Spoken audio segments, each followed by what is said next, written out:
The morning after my daughter survived a 24-hour surgery, my phone lit up with 12 missed calls from my mother and sister. Not one asked if Callie was breathing on her own.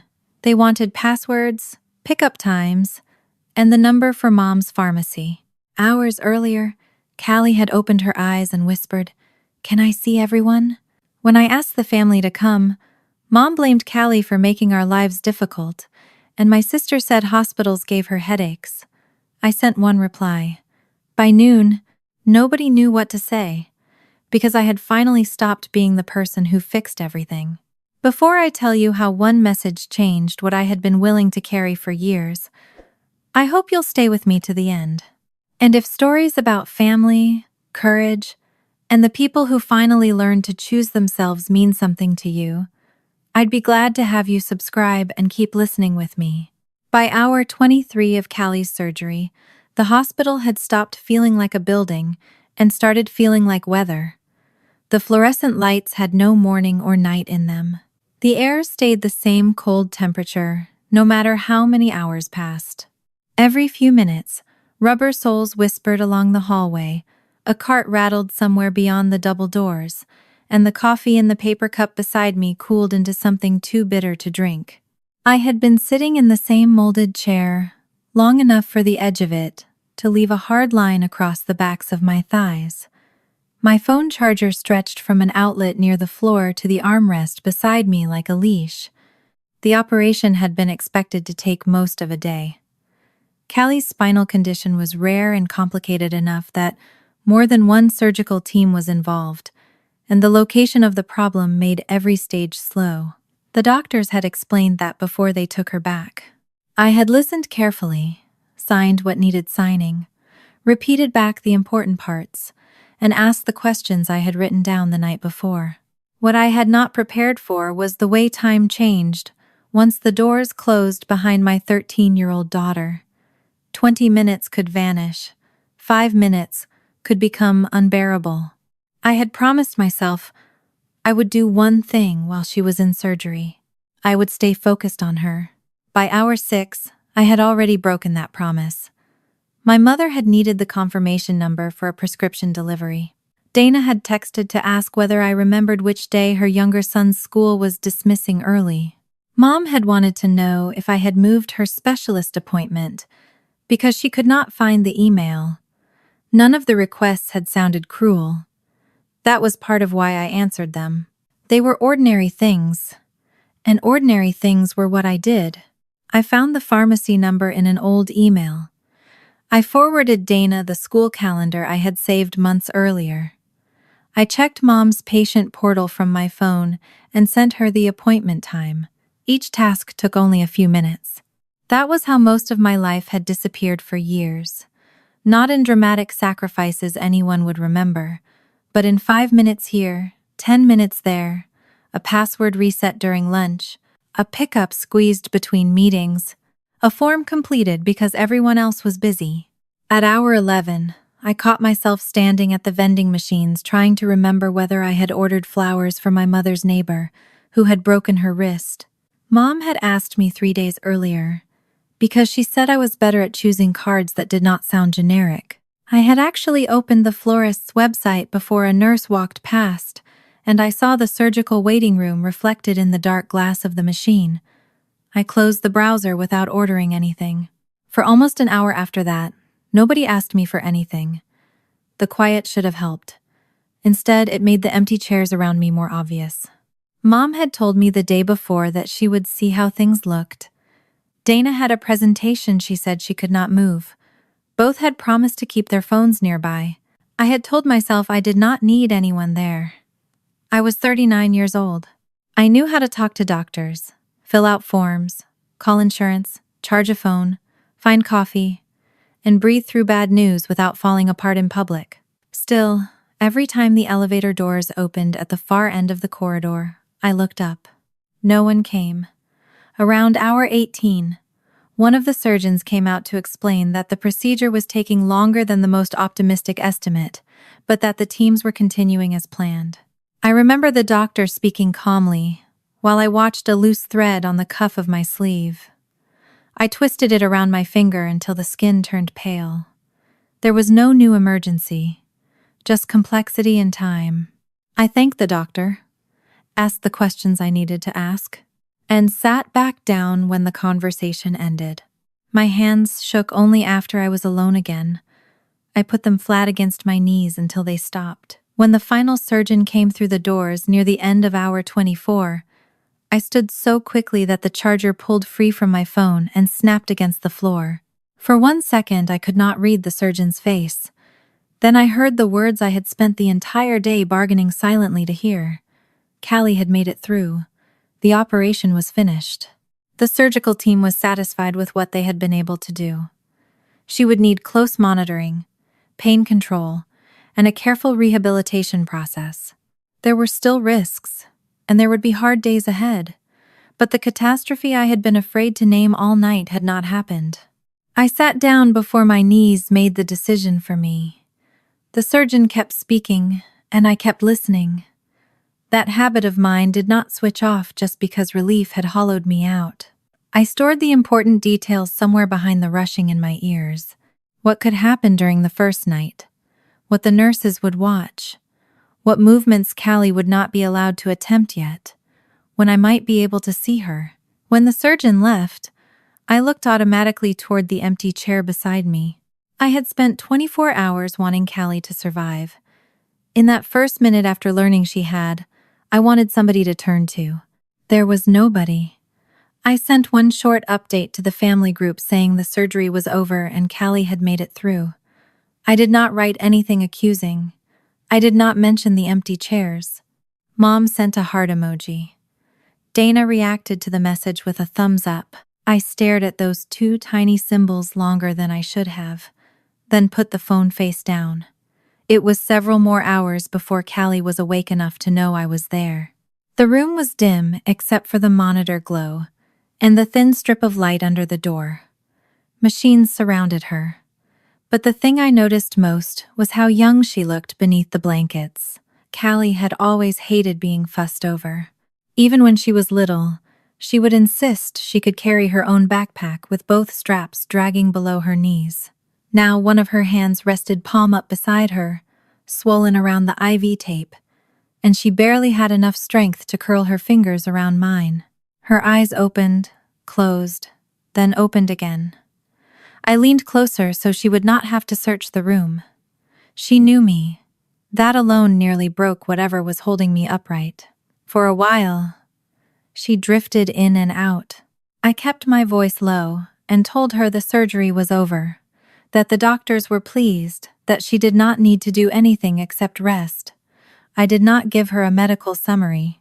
She was 13, exhausted and hurting. The nurses handled what she needed. I stayed close enough that whenever her fingers moved, they found my hand. Later, after she had been awake for several minutes, and the fog in her eyes had thinned, she glanced toward the door. "Can I see everyone?" The words were soft enough that I almost pretended I had not heard them. Not because I wanted to ignore her, because in that moment, I saw every empty chair from the waiting room again. Callie had gone into surgery knowing Mom and Dana might not be there at the beginning. We had all acted as if that was temporary. Mom had said long surgeries made waiting rooms pointless. Dana had said she would come once. There was something to actually do. Callie had nodded the way she often did when adults gave reasons that disappointed her. She had learned to be generous with excuses. I brushed a strand of hair away from her forehead and told her I would message them. I stepped just outside the room so the light from my phone would not bother her. My hands were steadier now than they had been all day. I wrote that Callie was awake, that she had asked to see everyone, and that if they wanted to come, now would mean a lot to her. I expected hesitation. I expected complaints about timing or parking. I even expected Mom to tell me she would come in the morning. She had always talked about health as if enough discipline could protect people from almost anything, but I still was not prepared for her to turn that habit against a 13-year-old who had just survived surgery. What arrived instead was so cleanly cruel that for several seconds, I thought exhaustion had made me read it wrong.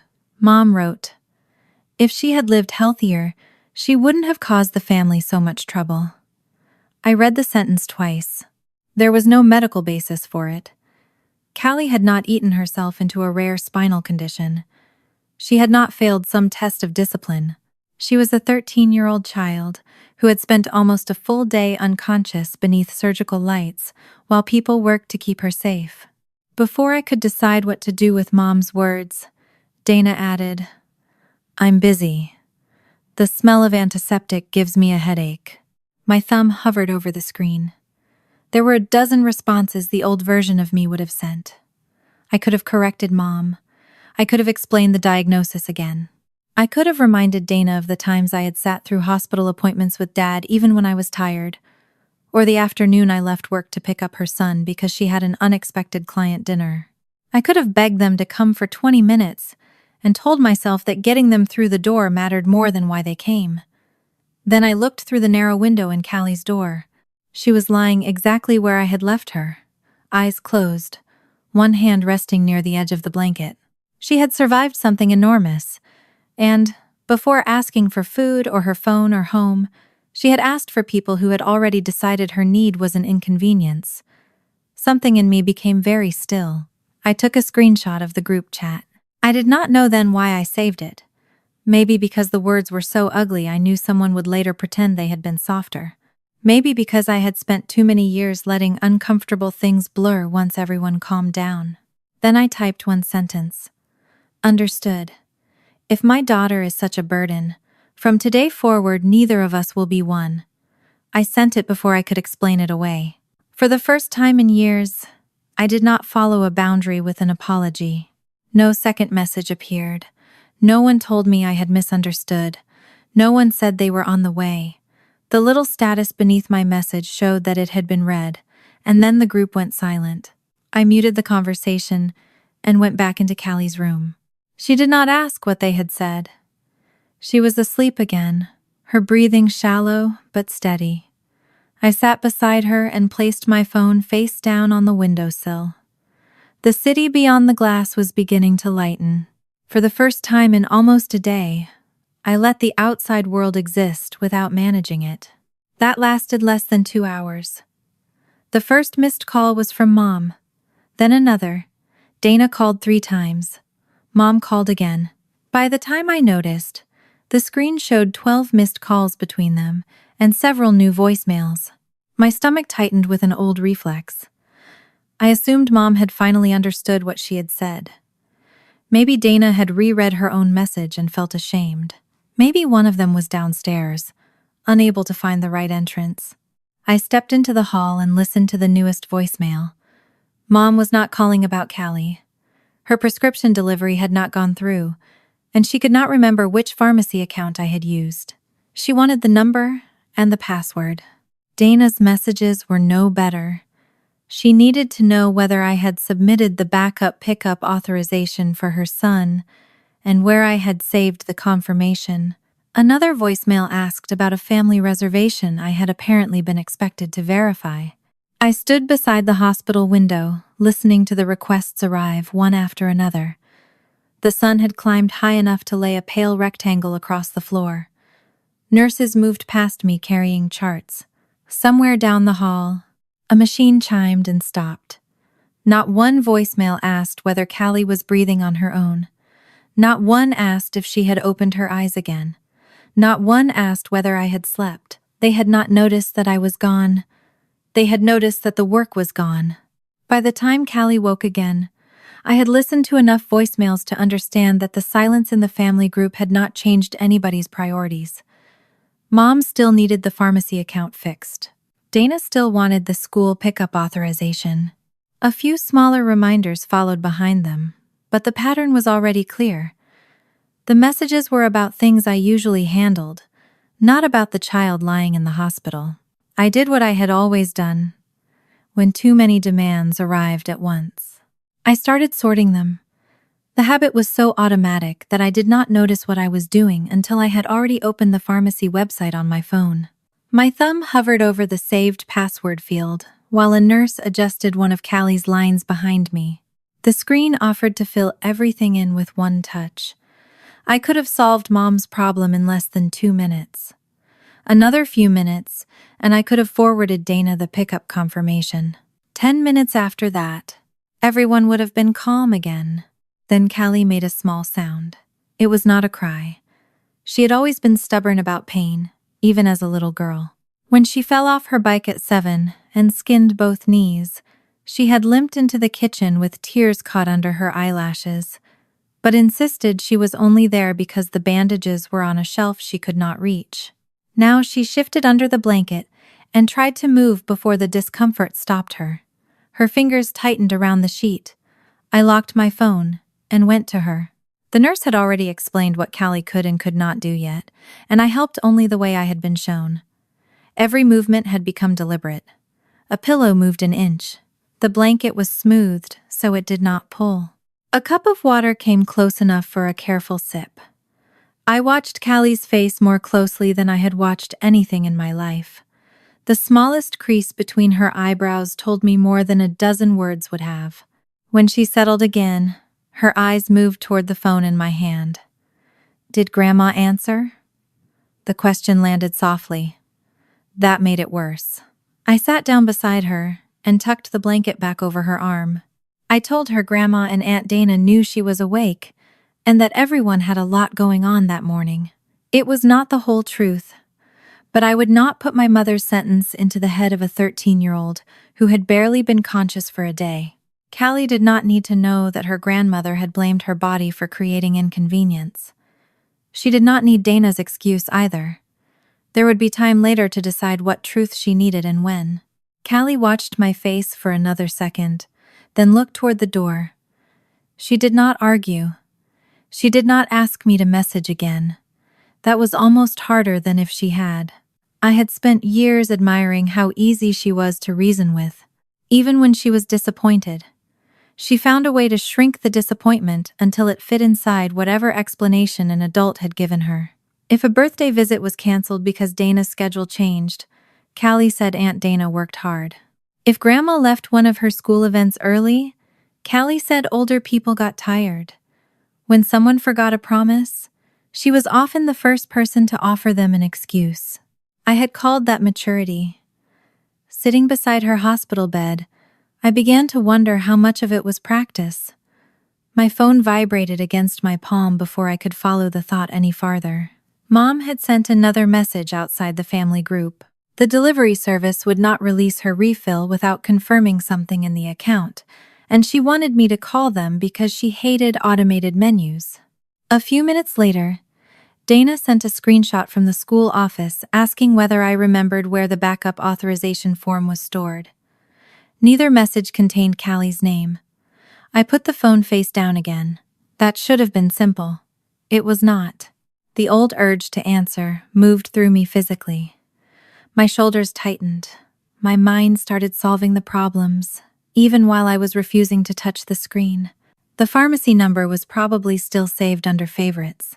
Dana's form was in the cloud folder I had created for her family paperwork after she lost a summer camp health form 2 years earlier. I knew exactly where to find both things. Knowing made the refusal feel meaner than it was.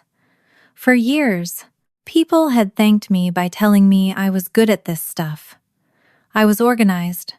I remembered details. I did not panic when systems broke. Those descriptions had sounded flattering enough that I never stopped to ask why being good at something meant I had to keep doing it for adults who were perfectly capable of learning. Callie stirred again. Her face tightened, and one hand moved uncertainly toward the bed control before stopping. I was beside her before she had to ask. That was when I understood the difference between being needed and being summoned.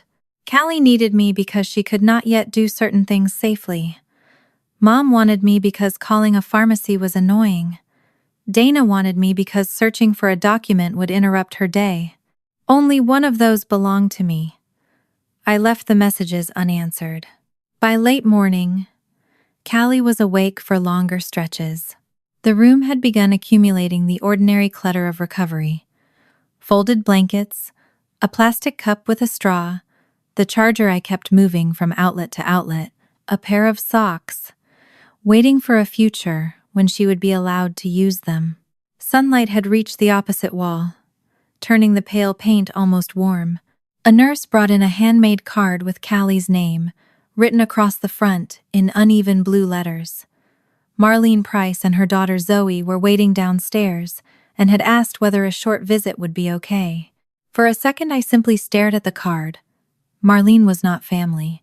She was the mother of Callie's closest friend. We knew each other, mostly through school pickups, birthday parties, and the kind of practical conversations parents have while standing beside cars. She had known Callie's surgery was happening because Zoe knew. That was all. I asked Callie if she wanted them to come up. Her whole face changed before she managed a nod.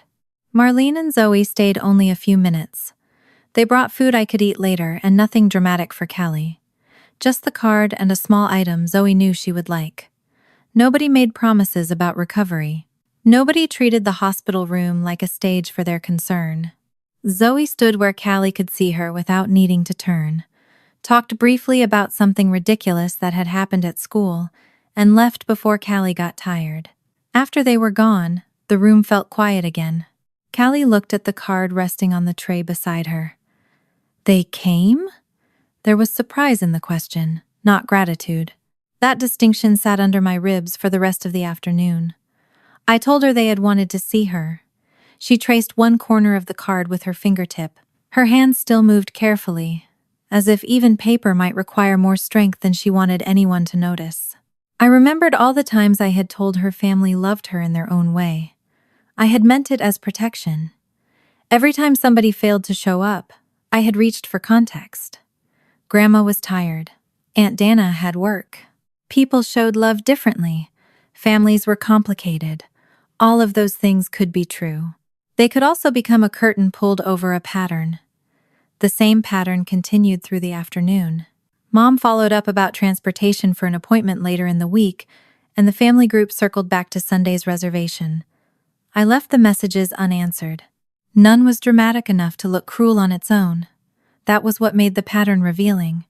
They were simply reaching toward the place where I had always been and finding empty air. Later that day, Callie was moved out of the highest level of monitoring, though she remained admitted and closely watched.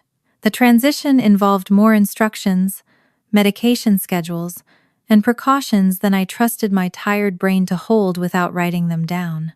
I took notes while the nurse explained what the next stage would look like, and asked about positioning, pain, mobility, and the signs that would require immediate attention. For an entire hour, the only needs I tracked belonged to Callie. That evening, I sat beside her while she slept and opened the Notes app on my phone. I intended to make a list of family requests so I could deal with anything genuinely urgent after Callie was stable. At the top, I wrote Mom's pharmacy, then Dana's school authorization, Mom's transportation, Sunday's reservation, and Mom's specialist appointment. The list should have ended there. Instead, once I started, my memory kept attaching older responsibilities to the current ones. Mom's prescription refills were not a one-time problem. I had been checking them for more than a year because she disliked dealing with the pharmacy. Dana's backup pickup forms existed because I was usually the backup. The Sunday reservation was one of dozens I had made for birthdays, holidays, anniversaries, and dinners nobody remembered I had organized. I stopped listing individual requests and started naming categories instead. Medical appointments, prescription reminders, school pickups, forms, family birthdays, restaurant bookings, meal trains, insurance calls, holiday gifts, transportation, and emergency childcare. The list covered the screen. I scrolled down and kept going. Some of those tasks had started for good reasons. When Dad got sick years earlier, there had been too much for everyone to manage, and I had been the one who could move things around. After he died, some responsibilities stayed with me because no one ever formally took them back. Others arrived gradually. Dana's job became more demanding. Mom grew less patient with online systems. I learned where everything was, so people asked me instead of learning. None of it had ever been announced. Nobody sat me down and said, "From now on, you are responsible for the machinery of this family." It happened one favor at a time. Callie woke while I was still looking at the list. She had been quieter that evening. The pain medication made her sleepy, but there was something else behind the way she kept studying the door whenever footsteps passed outside. I put the phone away and helped her with a few sips of water. When she settled back against the pillow, she kept her eyes on the blanket instead of me. For a while, she said nothing. Then she asked whether Grandma was angry. I told her no. Callie picked at the edge of the blanket. Her voice was small enough that I had to lean closer. "Is everybody mad because I got sick?" Something inside me stopped. She did not know about the group message. She had not seen Mom blaming her. I had protected her from the words. But somehow, the belief had reached her anyway. I asked what made her think that, keeping my own voice steady. Callie did not have an explanation sophisticated enough to hide behind. She only said people had been busy because of her for a long time. Appointments changed. Plans moved. I had missed things. Grandma sometimes sounded tired when hospital dates came up. Dana always had a lot to do. Callie was not accusing anyone. She was building a case against herself. The evidence was made of inconveniences adults had allowed her to notice. I remembered a dozen small moments I had dismissed. Callie apologizing because I had to leave work early for a scan. Callie telling Grandma she was sorry a family lunch had moved because of an appointment. Callie insisting she could stay home alone once because Dana needed me to help with something. I had corrected the words when they appeared, but I had never corrected the system producing them. I placed my hand over hers carefully. "You didn't do anything wrong by getting sick." That was all I said. Anything longer would have sounded like I was trying to win an argument she had never asked to have. I stayed beside her until her fingers stopped worrying the blanket, and her breathing became even again. Only after she fell asleep did I take my phone back out. The list was still there. For the first time, it did not look like proof that I was dependable. It looked like a map of where my time had gone. I thought about Callie watching me hurry out of school events because Mom needed a ride. I thought about answering Dana during dinner, keeping track of appointments that were not mine, carrying passwords for adults who could reset them themselves. I thought about every time I had told Callie that family helped family, while quietly teaching her that some people were allowed to need and others were expected to provide. The hallway outside her room had gone dim. A cleaning cart squeaked past the door. Somewhere down the corridor, someone laughed softly and then lowered their voice. My phone lit again. Another request. I did not open it. Instead, I looked at the list one more time and found myself staring at a question I had somehow avoided for years. When did helping become my job? The question stayed with me long after the hallway outside Callie's room went quiet. When did helping become my job? There was no single day I could point to. No family meeting. No promise I had made with my hand over my heart. I could not remember agreeing to become the person who knew everyone's passwords, schedules, medications, school forms, backup plans, birthdays, allergies, pickup arrangements, and preferred restaurants. The responsibility had accumulated so gradually that I had mistaken familiarity for choice. By the time I noticed the weight, I had already learned how to carry it without making noise. The next morning gave me my first chance to put it down. Mom's prescription delivery had been canceled because the account information had not been confirmed, and by breakfast she wanted me to call, straighten out the order, and arrange delivery before the weekend. Normally, I would have done it before brushing my teeth. Instead, I sat in the hospital recliner watching Callie sleep while the gray morning pressed against the window. The room had taken on the stale, half-lived-in feeling hospital rooms, acquire after several days. My overnight bag leaned against the wall with one strap twisted under it, and Zoe's handmade card stood beside the water pitcher, its blue letters curling slightly in the dry air. I knew exactly how to solve Mom's problem, but when Callie shifted and her face tightened, I put the phone down. An hour later, Mom called the pharmacy herself. She spent 27 minutes on hold and eventually arranged the refill for pickup.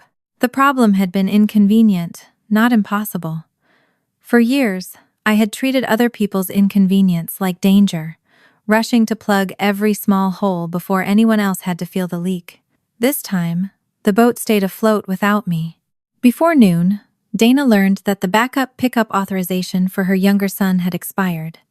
She assumed I had renewed it, because I usually handled the school paperwork, and asked whether I could take care of it remotely. Her message arrived while a physical therapist was explaining the first stages of Callie's mobility plan. Recovery would be slow, positioning, patience, and small progress mattered. I could have stepped away for 15 minutes and fixed Dana's form. Instead, I watched Callie listening with her hands spread flat against the blanket, the way she did when she was afraid, and trying not to show it. I stayed. Dana handled the paperwork herself, and later complained that it would have been easier if I had told her sooner.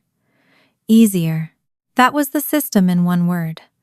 I had spent years absorbing other people's friction because I could. The trouble was, I had also built part of my identity around being the person who could. By the third night after the surgery, Callie was sleeping for longer stretches, and the room was dark enough for my mind to become loud. I lay back in the chair without really resting. My phone sat on the windowsill, where I could not reach it without standing. That had been deliberate.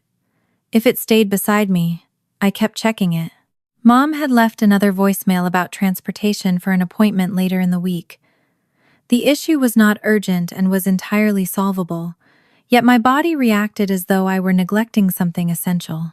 Pressure gathered beneath my breastbone, while my mind began composing the instructions that would make the problem disappear. I could send them and return to Callie before anyone even knew I had stepped back into the old role. I sat forward. My phone glowed on the windowsill. Then Callie stirred behind me. I turned before she spoke. Her eyes were barely open. One hand had moved across the sheet, searching toward the chair. I stood and went to her. She did not need anything complicated. She wanted to know I was still there. I stayed beside the bed until she drifted back to sleep, and when I returned to the chair, I left the phone where it was. That small decision cost me more than I wanted to admit.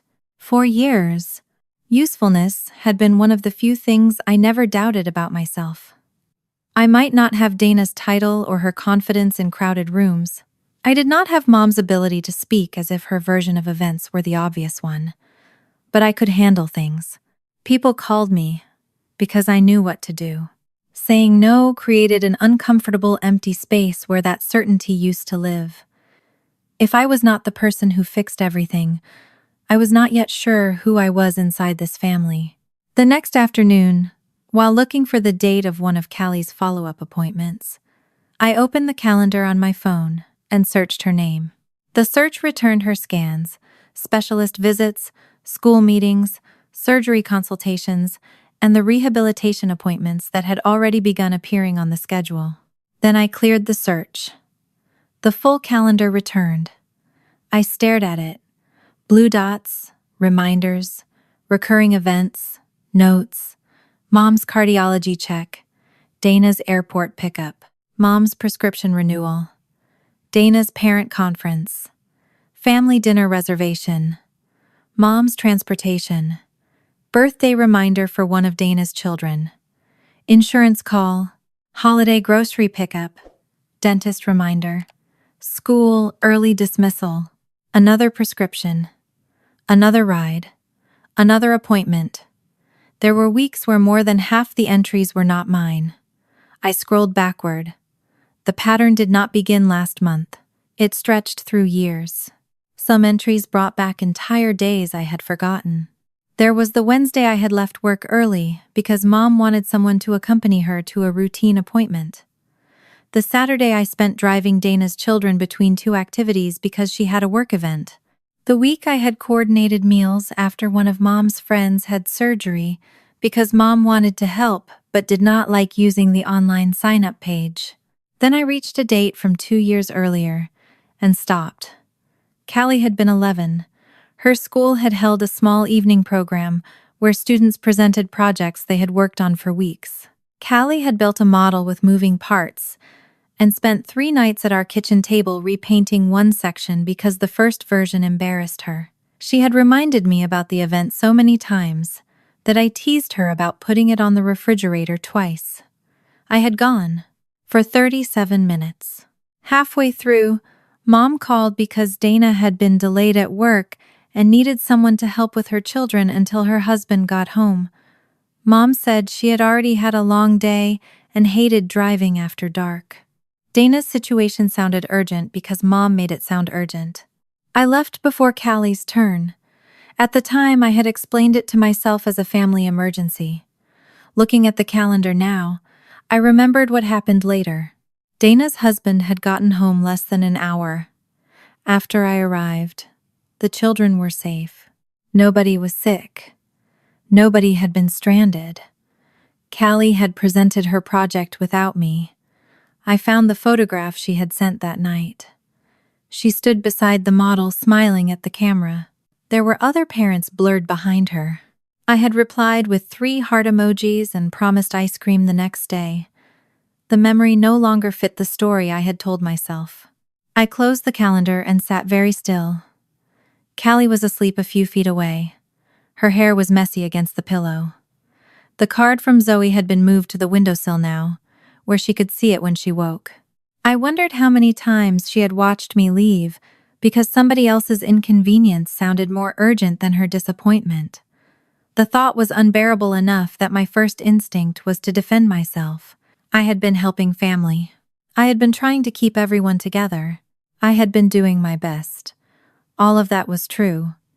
It did not change the empty seat Callie had looked toward during her school presentation. I did not need Mom or Dana to explain that memory for me. A nurse came in later to check Callie and update me on the next steps. I listened, took notes, and asked what I needed to ask. The conversation brought me back into the present. Callie was improving. Slowly, carefully, but improving. The hospital was beginning to talk about what would need to happen before she could eventually go home and how much support the early days would require.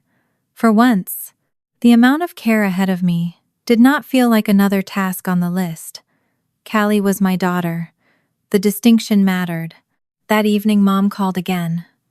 I let it go to voicemail. She wanted me to confirm a restaurant reservation for an upcoming family dinner because she could not remember whether I had booked a table inside or on the enclosed patio. The dinner was days away. Nobody's health depended on the answer. I sent the simplest response I had ever sent my mother. I told her I would not be handling it, and that she could call the restaurant herself. There was no explanation after it, no apology, no suggestion that I might do it later. My hand trembled after I pressed send. Mom answered quickly. She did not ask why I was still at the hospital or how Callie was doing. She wrote that she did not understand what had gotten into me lately. I looked at the message until the words stopped feeling like an accusation and started feeling like information. She thought something had gotten into me because saying no was so unlike the version of me she knew. The version she knew never made anyone else carry the weight, if I could pick it up first. I did not respond. Instead, I reopened the calendar. This time, I scrolled more slowly. I began marking which entries had been for Mom, which had been for Dana, which belonged to their children, and which were genuinely mine, or Callie's. It was not a perfect record. Plenty of favors had never made it onto a calendar. Some pickups had been arranged by text. Some errands had happened because somebody called me at the last minute. Even the incomplete picture was enough. My life had been organized around availability. The strangest part was that I could also see my own hand in it. There were reminders nobody had asked me to set. Birthdays I had decided I should manage. Appointments I volunteered to confirm, because I knew Mom might forget. Backup arrangements I created before Dana even knew she needed them. Nobody had physically forced me to do those things. I had learned to move before anyone asked twice. I had learned that being the easiest daughter made family life quieter. That realization did not absolve Mom or Dana. It made the pattern harder to dismiss. They had expected because I had always provided. I had provided because being expected felt dangerously close to being valued. Callie woke near dusk and found me sitting with the phone in my lap. She asked what I was doing. I told her I was cleaning up my calendar. That was true enough. She gave a tired little nod and asked whether I could stay until she fell asleep again. I put the phone away. There was no hesitation this time. Later, after the room had darkened, and Callie's breathing settled into the soft rhythm, I had begun measuring my nights by, my screen lit with a message from Dana. I almost left it unopened. Then the preview appeared. "After everything this family has done for you, this is how you repay us?" I read it once. Then again. The words should have made me defensive.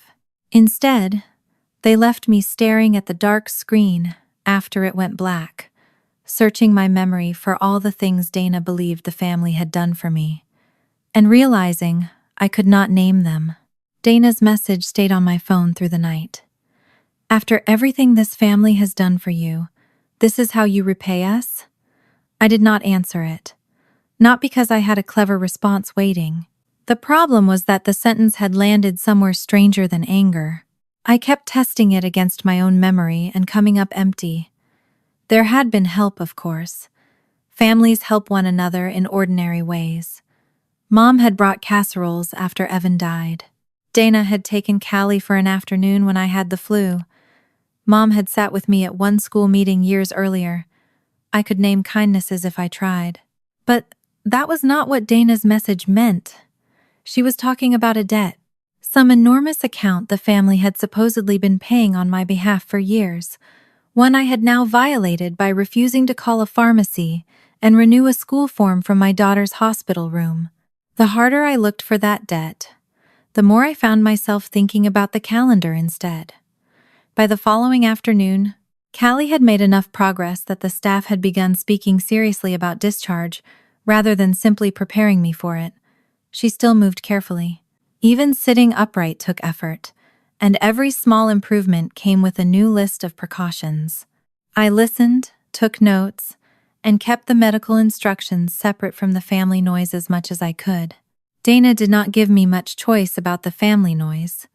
She came to the hospital in the middle of the afternoon. I saw her through the small window in Callie's door before she saw me. She was standing near the nurse's station in the same tailored work clothes she wore to client meetings, one hand wrapped around her phone, the other holding the strap of her purse too tightly. She looked irritated before she looked worried. The old version of me would have stepped into the hall and softened immediately. I would have told her Callie was stable before Dana had to ask. I would have apologized for making things tense. I probably would have offered to fix the pickup authorization while we talked. Instead, I waited until Callie had drifted off again, then stepped outside and pulled the door almost closed behind me. Dana kept her voice low because we were in a hospital. That was the only thing restrained about her. She said Mom was overwhelmed. The missed prescription delivery had become a pickup problem. A transportation appointment had nearly been confused. Dana had spent part of her morning untangling school paperwork she had believed was already handled. According to her, I had turned a bad family moment into punishment for everyone else. I let her finish. It was harder than I expected.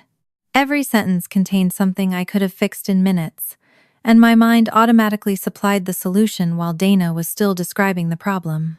Mom's transportation confirmation was probably in her email. Dana's school account could be reset. The restaurant reservation could be checked with one call.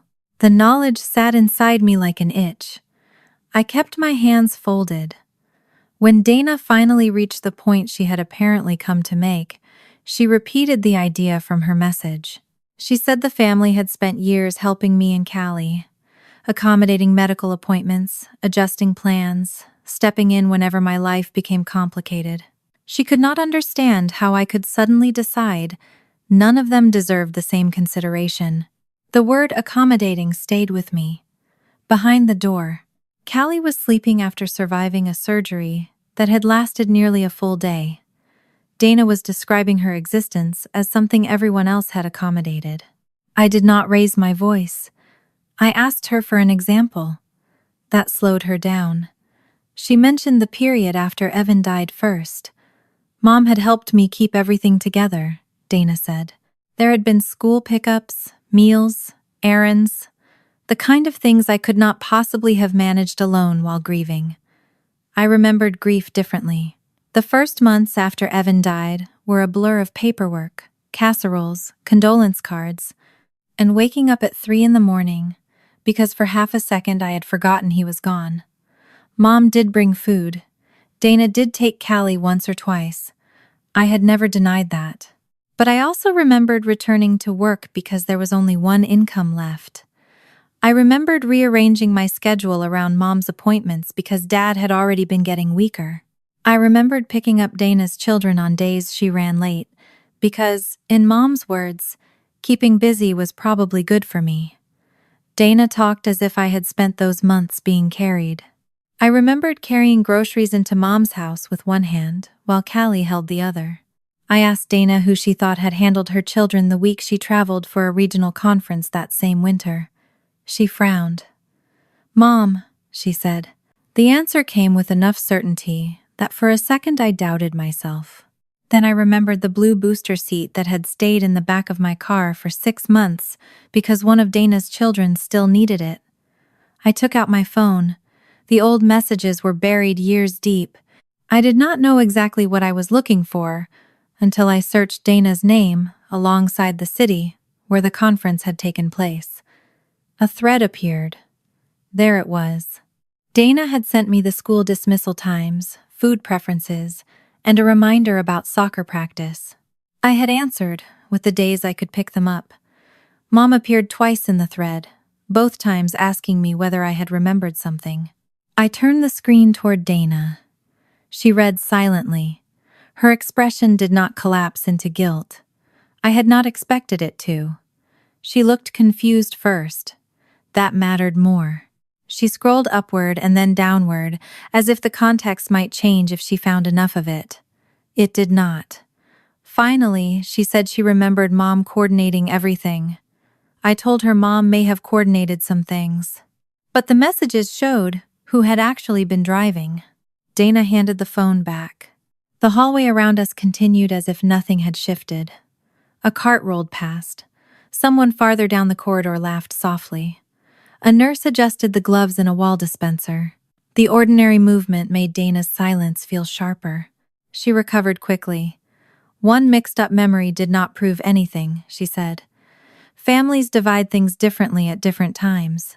She reminded me that I had always been more flexible. There it was again. More flexible. Better at these things. You like helping. The phrases were so familiar, I almost missed how little they sounded like Dana. Mom had used all of them. I did not accuse Dana of repeating her. I was not yet sure what I was seeing. Callie came home 2 days later. The discharge was not triumphant. There was no dramatic wheelchair ride into sunlight where everything suddenly felt finished. Getting her home required careful instructions, medication timing, positioning, and a level of attention that made the first hours pass in small practical steps. I moved furniture only as much as necessary, kept the pathways clear, arranged what Callie needed within reach, and wrote down the instructions I was afraid exhaustion might erase. The house felt different with her back in it.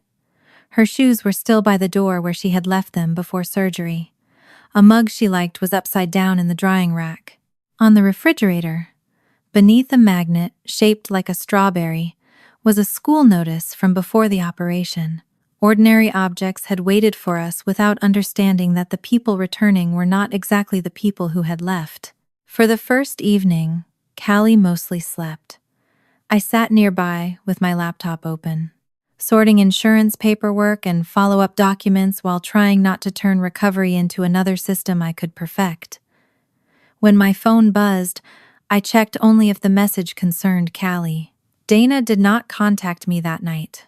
The next afternoon, Dana sent something different. Not an apology, but a question about Dad's last difficult winter.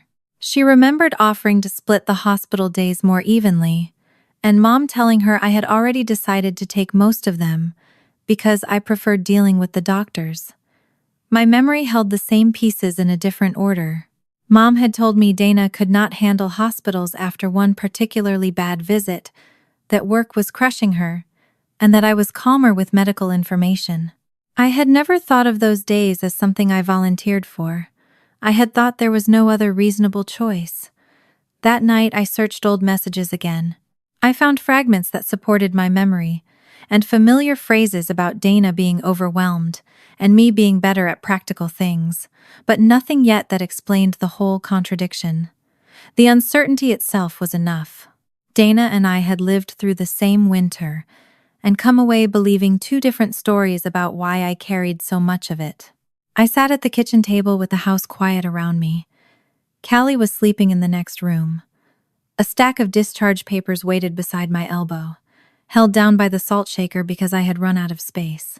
I could hear Mom's voice in my head with uncomfortable clarity. "You're better at these things. Dana has enough pressure. You don't mind. You like being needed."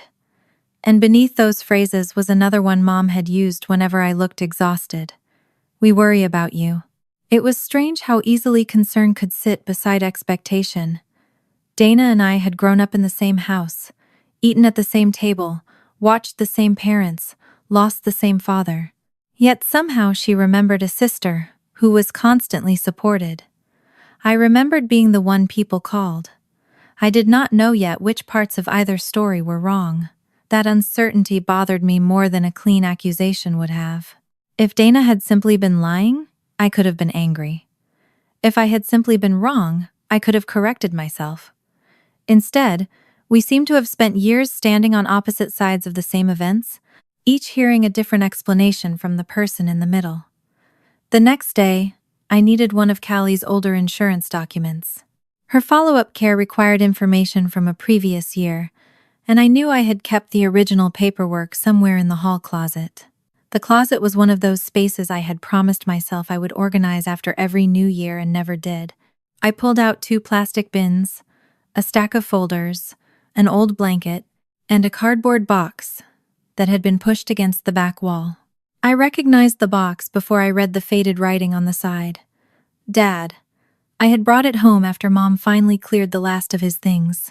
At the time, I had opened it just far enough to see some old receipts, 2 paperback books, a pair of reading glasses, and the kind of small objects that become impossible to throw away once their owner is gone. I had closed it again, because grief made ordinary belongings feel heavier than furniture. Now the box was coated with a thin layer of dust. I found Callie's insurance folder in the bin beside it. I should have put everything back. Instead, I sat on the floor. For a few moments, I only rested one hand on the cardboard flap. Dad had been gone long enough that most days I could think about him without immediately seeing the last months. Sometimes I remembered his laugh first. Sometimes the way he folded receipts into quarters. Sometimes the terrible old radio station he listened to while driving. But the conversations with Dana had brought his final winter back differently. Who took him where? Who was told what? Who believed whom? I opened the box. The reading glasses were still there in their hard brown case.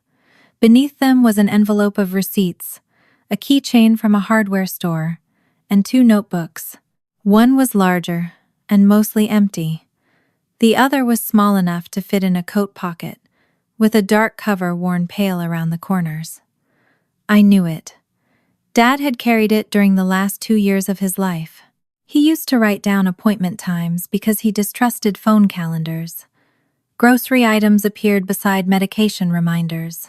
Once I had seen him use the same page for a blood pressure reading and the score of a baseball game. I lifted it from the box. My thumb rested against the edge of the cover. I could have opened it. I did not. Not yet. The insurance paperwork was still on the floor beside me. Callie would wake soon and need help. The house already felt full of too many versions of the past, and I was suddenly afraid of adding Dad's. I put the notebook on the shelf above my desk instead of returning it to the box. That evening, Dana sent another message. She had been thinking about the old hospital schedule with Dad. She still remembered Mom telling her I had chosen most of those days myself. I looked toward the notebook. Then I remembered something Mom had told me more than once after Dad died. Usually whenever I resisted her advice or tried to handle something differently. Your father worried you'd never manage without us. For years, I had carried that sentence as if it belonged to him. For the first time, I wondered whether it did. For 2 days, Dad's notebook stayed on the shelf above my desk. I passed it every time I carried water to Callie, every time I checked the medication schedule taped inside a kitchen cabinet, every time I cleared another small path through the house so she could move safely when the therapist said she was ready. I did not forget the notebook was there. I became more aware of it each time I chose not to touch it. Callie's recovery had settled into a rhythm measured in inches, rather than milestones anyone outside our house would have noticed. She could sit up a little longer. She needed less help adjusting her position. Her appetite came back slowly. Some mornings she woke irritated by how much effort ordinary movement required, then apologized for being irritable before I had even reacted.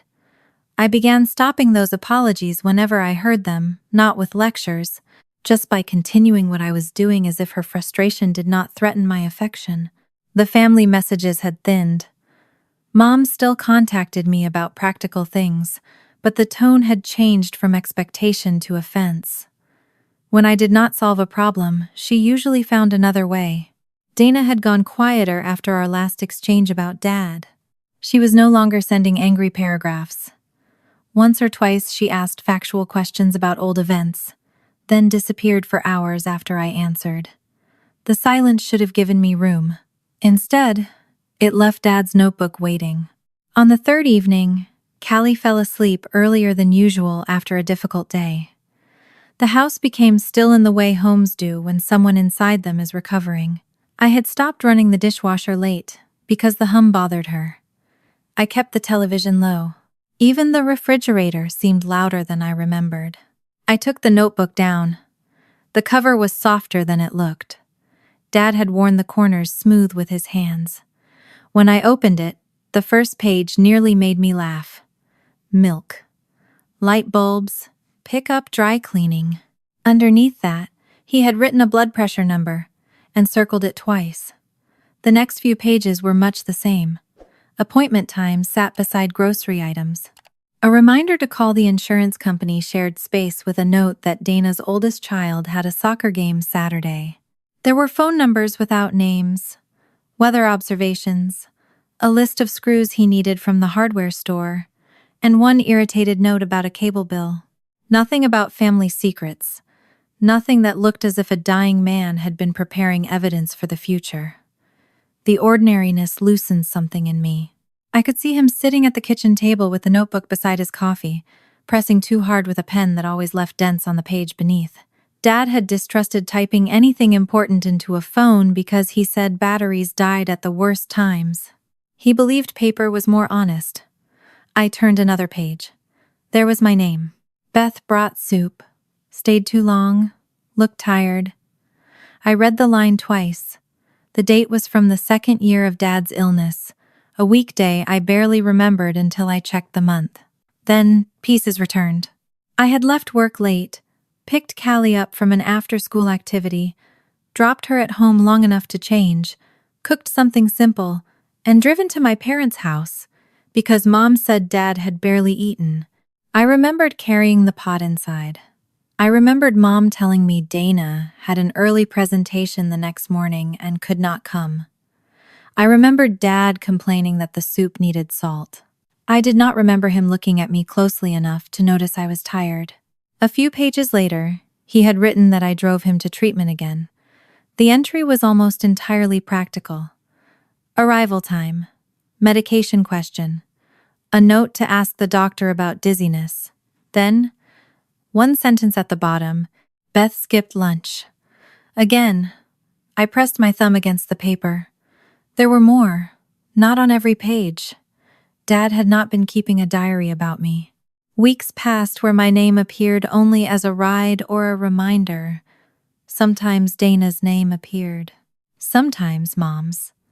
There were entries about Callie losing a tooth, then later about her starting middle school. He wrote about the weather more often than any of us. That made the personal lines harder to dismiss. Beth took Dana's kids tonight.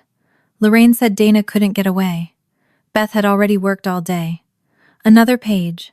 Beth fixed insurance problem. Lorraine says she doesn't mind doing these things.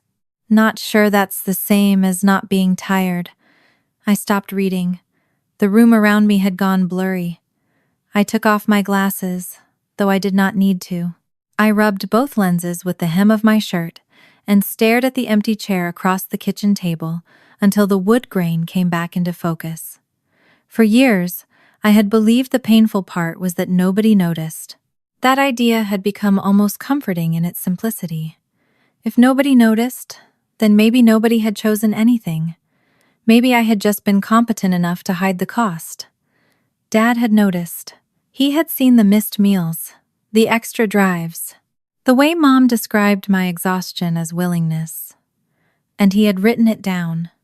The comfort lasted only a few seconds before another feeling moved underneath it. If he saw it, why had he let it continue? I went back through the pages more slowly. There were signs that Dad had pushed back sometimes, but they were small. A note that he told Mom I did not need to drive him the following week. Another that he asked Dana instead. Once, he had written that I looked exhausted, and he sent me home early. But there was no record of some great confrontation. No moment where he had sat all of us down and said the arrangement was wrong. That fit the father I remembered. Dad disliked conflict with a discipline that sometimes looked like kindness. He could calm a tense dinner by changing the subject before anyone raised their voice. He was good at making people laugh when Mom grew sharp. When Dana and I fought as teenagers, he usually waited until we cooled down and spoke to us separately. As a child, I thought that made him peaceful. As an adult, I could see how often peace had meant leaving the structure itself untouched. I turned another page. Lorraine called Dana the strong one again today. Strange thing to say with Beth standing here holding everybody together. I leaned back in my chair. Mom had used those words for years. Dana was strong.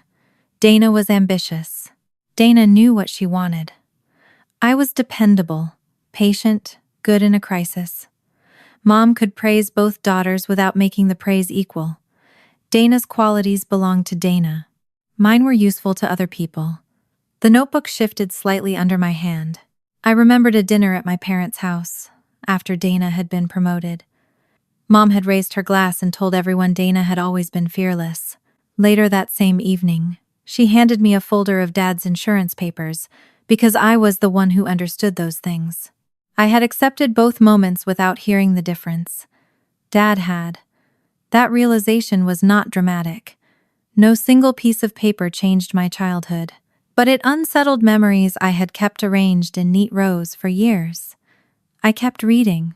The entry I found next was dated less than a year before Dad died.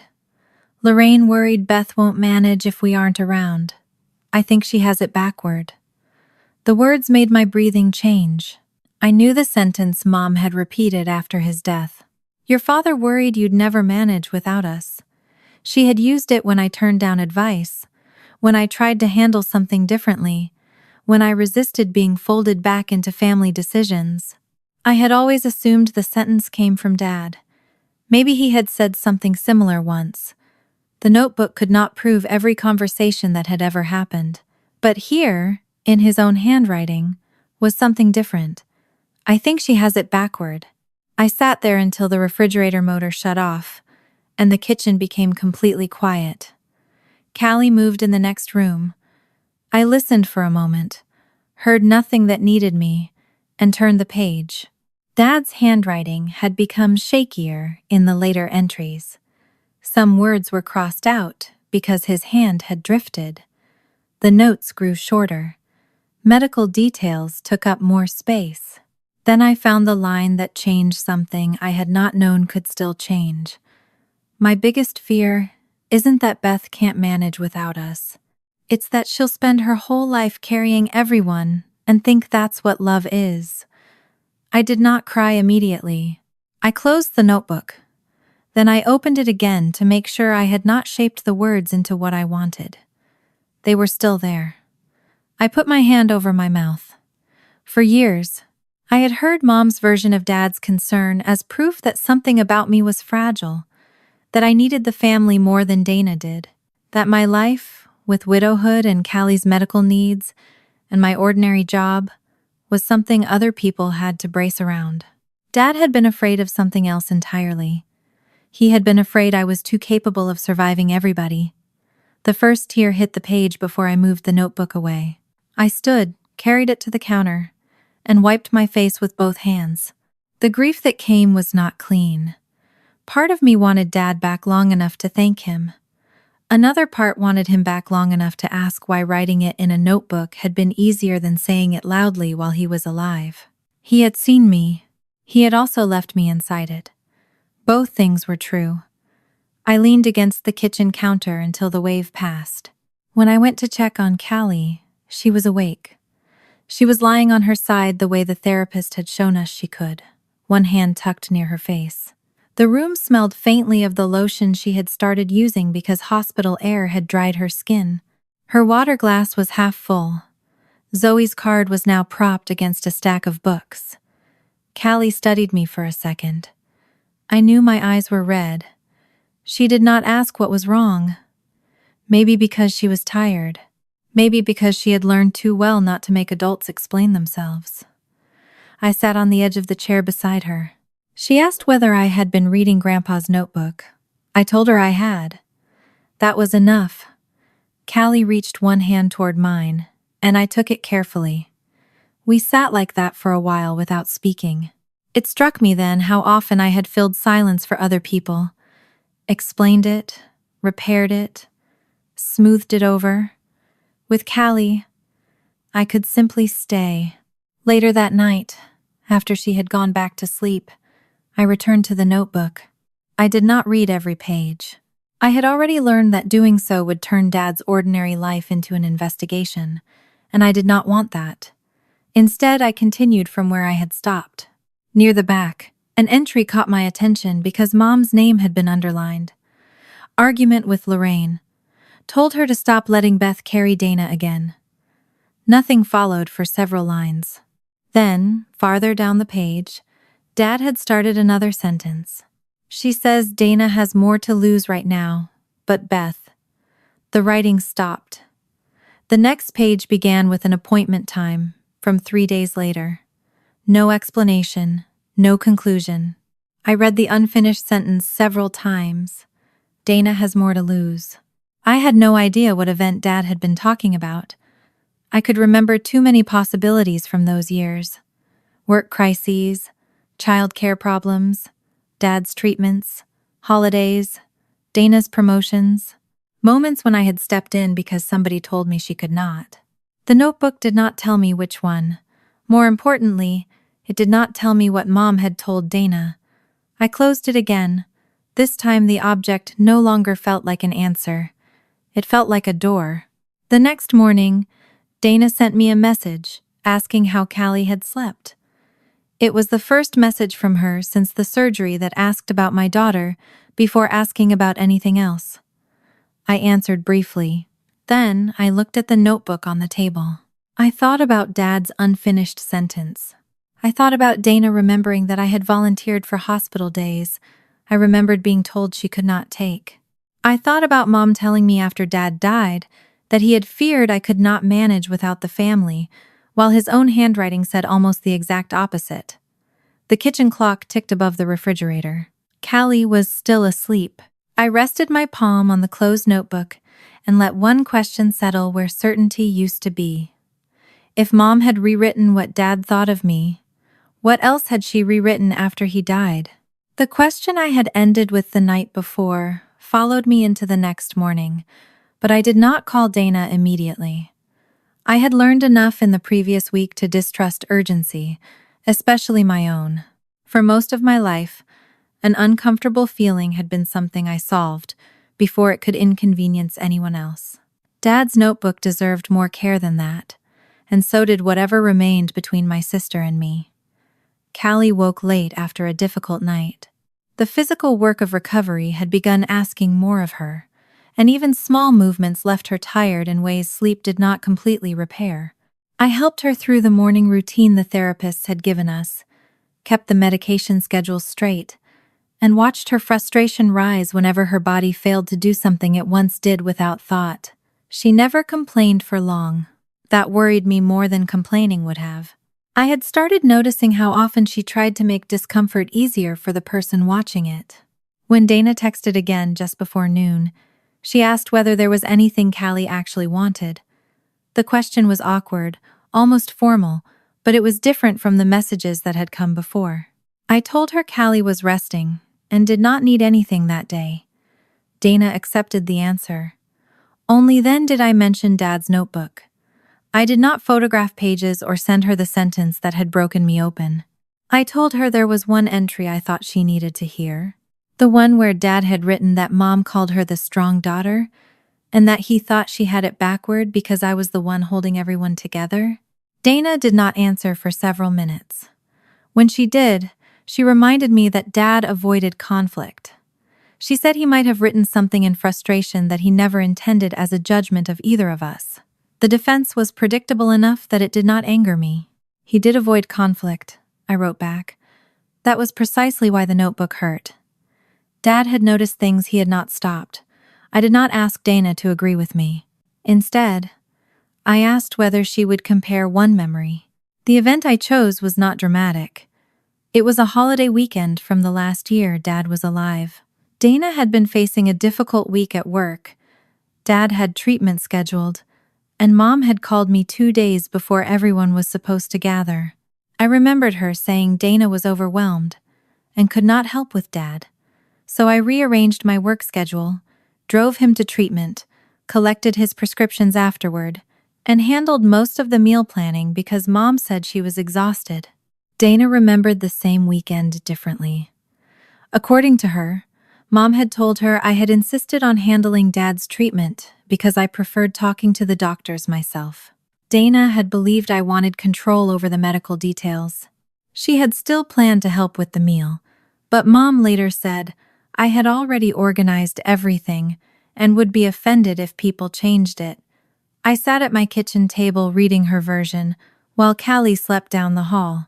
The memories shared too many facts to be unrelated and too little meaning to be the same. We had not merely interpreted events differently after the fact. Someone had given us different instructions. I opened my old message archive. Searching years of texts was slow because nothing important had been labeled important when it happened. I searched Dad's name, then the treatment date, then words Mom tended to use when she wanted me to take something over. Overwhelmed, busy, better at this. The old messages began surfacing. One from Mom to me said Dana had too much pressure at work and could not take Dad to treatment that week. She asked if I could move things around because I was more reliable with medical information. I sent Dana the date and asked her to check her own messages. 10 minutes later, she sent a screenshot. Mom had written to her the same afternoon that I had already arranged to take Dad because I preferred being there and it gave me something useful to focus on. I stared at those words. Something useful to focus on. Dad had been sick. I had been afraid.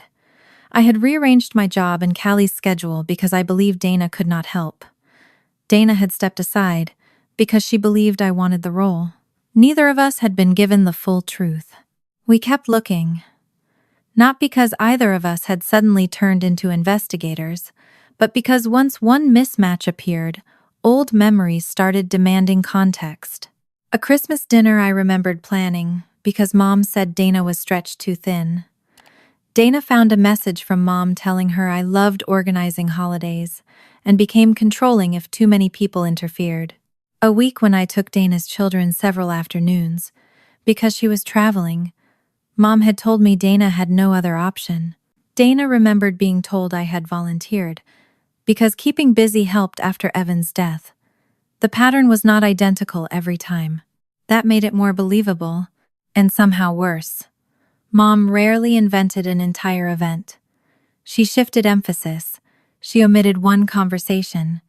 She described my willingness as preference, and Dana's convenience as necessity. She made each choice sound reasonable to the person receiving it. By mid-afternoon, my kitchen table was covered with nothing more dramatic than my phone, Dad's notebook, Callie's water bottle, and a folded dish towel I had forgotten to put away. There was no secret file, no confession, just years of ordinary messages lining up in a way they never had before. Dana called. I nearly let it go to voicemail, then answered because some things would become harder through text. The conversation did not turn into a fight. Dana sounded more unsettled than angry. She kept returning to the same defense. She had not known. I believed her. That did not erase anything. I told her that. For a while, she said nothing. I could hear movement on her end, then the muffled sound of a door closing. When she spoke again, she admitted she had assumed I liked being the dependable one because Mom had said it so often. She had thought my availability was something I chose because it made me feel important. The words hurt because there was enough truth inside them to sting. I had liked being dependable. I had liked knowing people needed me. That was not the same as wanting every responsibility pushed into my hands. Dana started to apologize, but the words reached too quickly for the years behind them. I stopped her before she could turn the conversation into something I needed to soothe. Not knowing did not make her cruel on purpose. It also did not make Callie's empty hospital room less empty. Dana went quiet again. The line about antiseptic was still sitting between us. I did not repeat it. I did not need to. After the call ended, I went to check on Callie. She was awake, looking through messages from Zoe. Her face brightened at something on the screen, then tightened when she shifted too quickly. I helped her adjust the pillow and waited until the discomfort passed. She did not ask what Dana and I had been discussing. That restraint no longer looked mature to me. It looked learned. Later, while searching the archived messages again, Dana found something I had not expected. Years earlier, during one of Dad's most difficult treatment periods, there had been a problem with his insurance authorization. I remembered spending most of a workday making calls, forwarding documents, and correcting a coding error that threatened to delay treatment. Mom had been beside Dad at home. Dana had been traveling. I remembered the relief when it was fixed. What I had forgotten was what happened afterward. Dana sent me a screenshot from a family group thread I no longer had on my current phone. In it, she thanked Mom for getting Dad's insurance mess straightened out. Mom had replied that family did what needed doing. My name appeared nowhere. I checked the dates against my old calendar and email reminders. The calls had been mine. The authorization reference number had been saved in a note under Dad's name. I could still remember standing in a stairwell at work because it was the only place quiet enough to argue with the insurance representative. Mom had accepted the credit. I held the phone in both hands and felt something colder than anger settle into me. Until then, I could still tell myself Mom had been simplifying things. Maybe she had seen herself as the coordinator even when I did the work. Families often remembered shared crises differently. But she had read Dana's thanks. She had known exactly who made those calls. She had chosen not to correct the story. Dana called again that evening. Her voice was different this time. She said she remembered praising Mom for that insurance problem. She remembered telling coworkers later that Mom had held everything together through Dad's illness. She had believed it. That belief had become part of the way she saw our family. Mom as the center, Dana as the daughter with the demanding life, me as the sister who needed purpose and support. I looked at Dad's notebook on the table. All those years, there had been another version sitting silently in his handwriting. Dana wanted to confront Mom immediately. I asked her not to. Not because I wanted to protect Mom, because I wanted to know what she would say without having time to build a defense. We chose one factual question. Nothing about manipulation. Nothing about Dad's notebook. Nothing about the messages we had compared. Dana asked Mom who had fixed Dad's insurance authorization during that treatment year. Mom answered within minutes. She said she had handled it because I had been too overwhelmed at the time. I read the screenshot Dana sent me.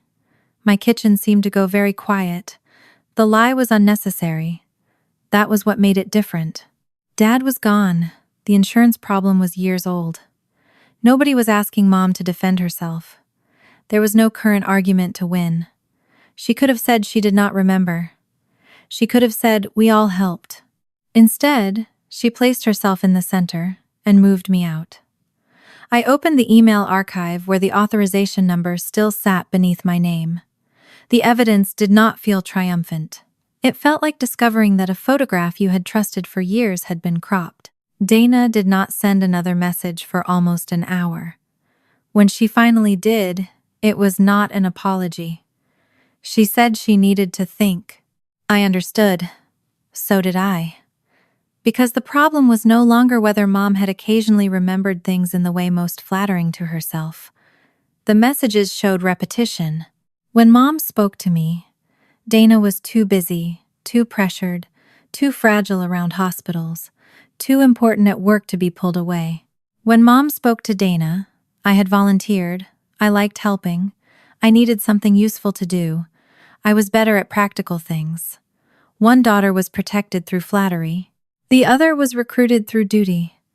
And Mom remained the person in the middle who decided what each of us knew. That night, Callie asked whether Aunt Dana was still angry. I told her things were complicated between the adults, and none of it belonged on Callie's shoulders. She accepted that answer, but I noticed she did not apologize for asking. It was a small change. I held on to it. The following morning, Dana sent one last screenshot. It was another old exchange, nothing individually explosive. Mom had told her not to worry about a family obligation because I needed to feel useful after everything she's been through. I had been told Dana could not possibly manage it. 2 sentences, 2 daughters, 2 different stories. Then Dana wrote the line that finally named what I had been circling for days. I think Mom has been telling each of us exactly what kept us in our place. Dana's last message stayed on my screen longer than any accusation she had sent before. I think Mom has been telling each of us exactly what kept us in our place. There was something almost unbearable about seeing Dana write it first.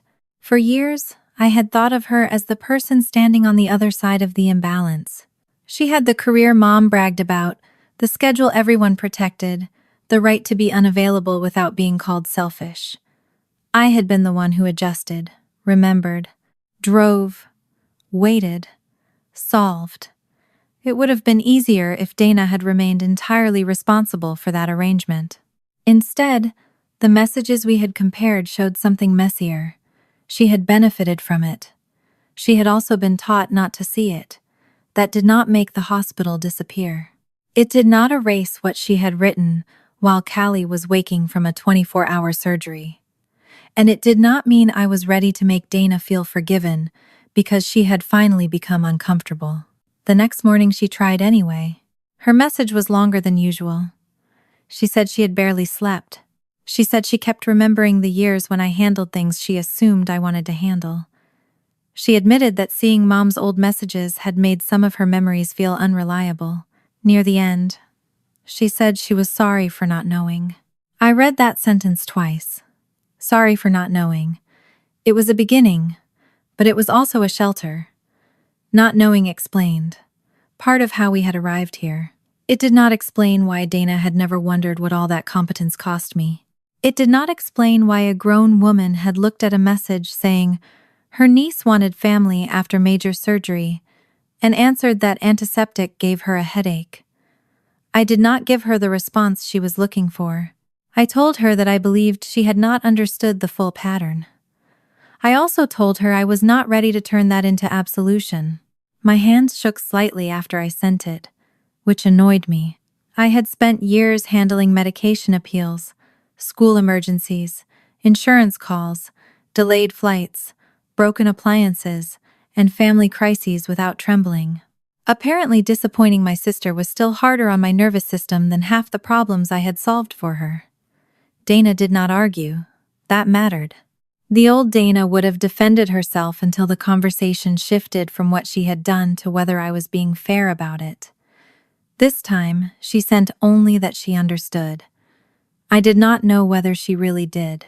For the next several days, I watched behavior instead of words.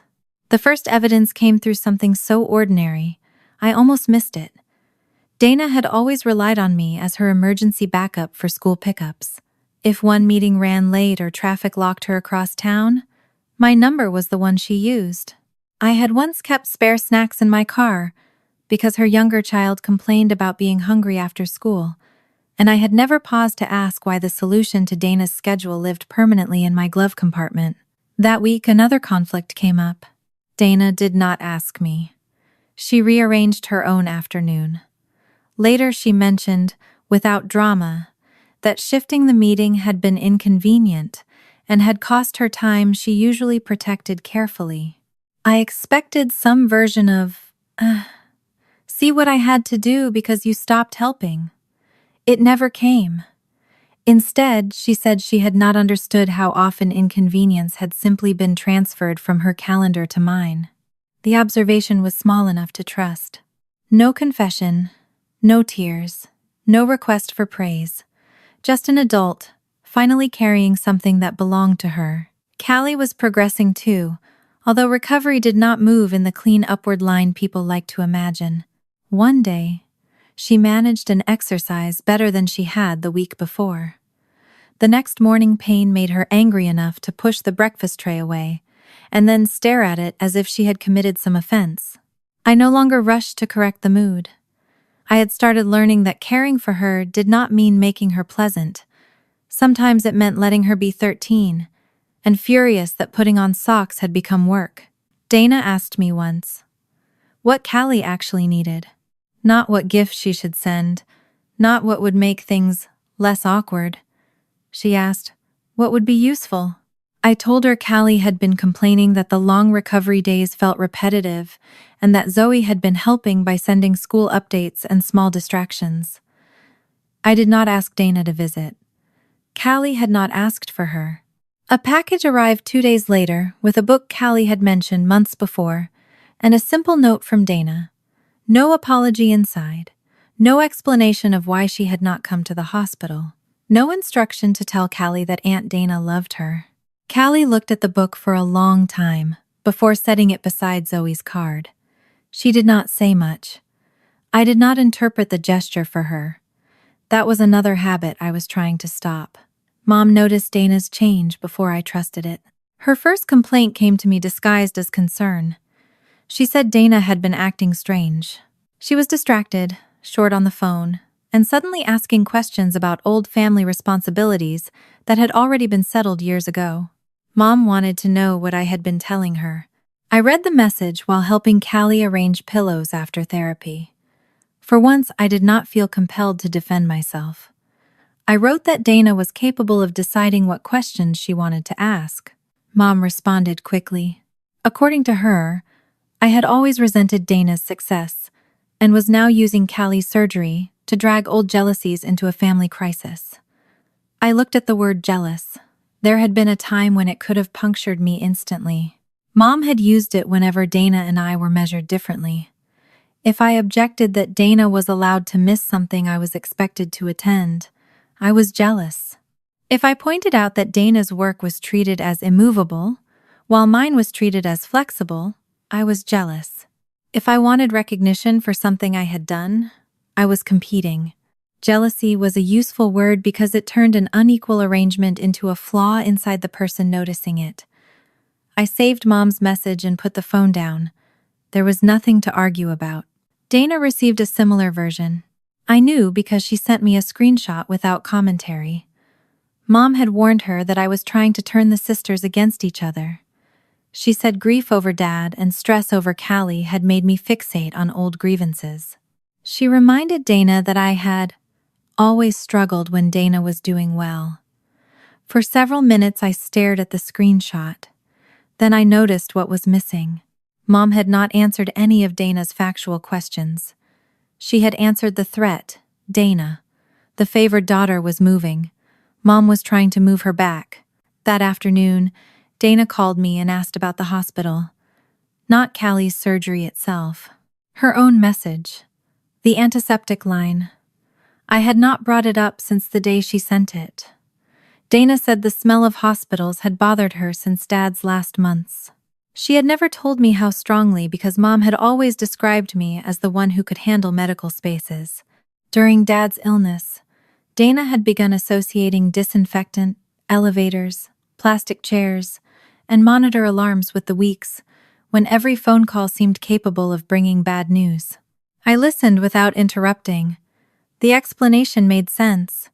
It also changed almost nothing. Dana knew that too. She told me she had used something real to justify something ugly.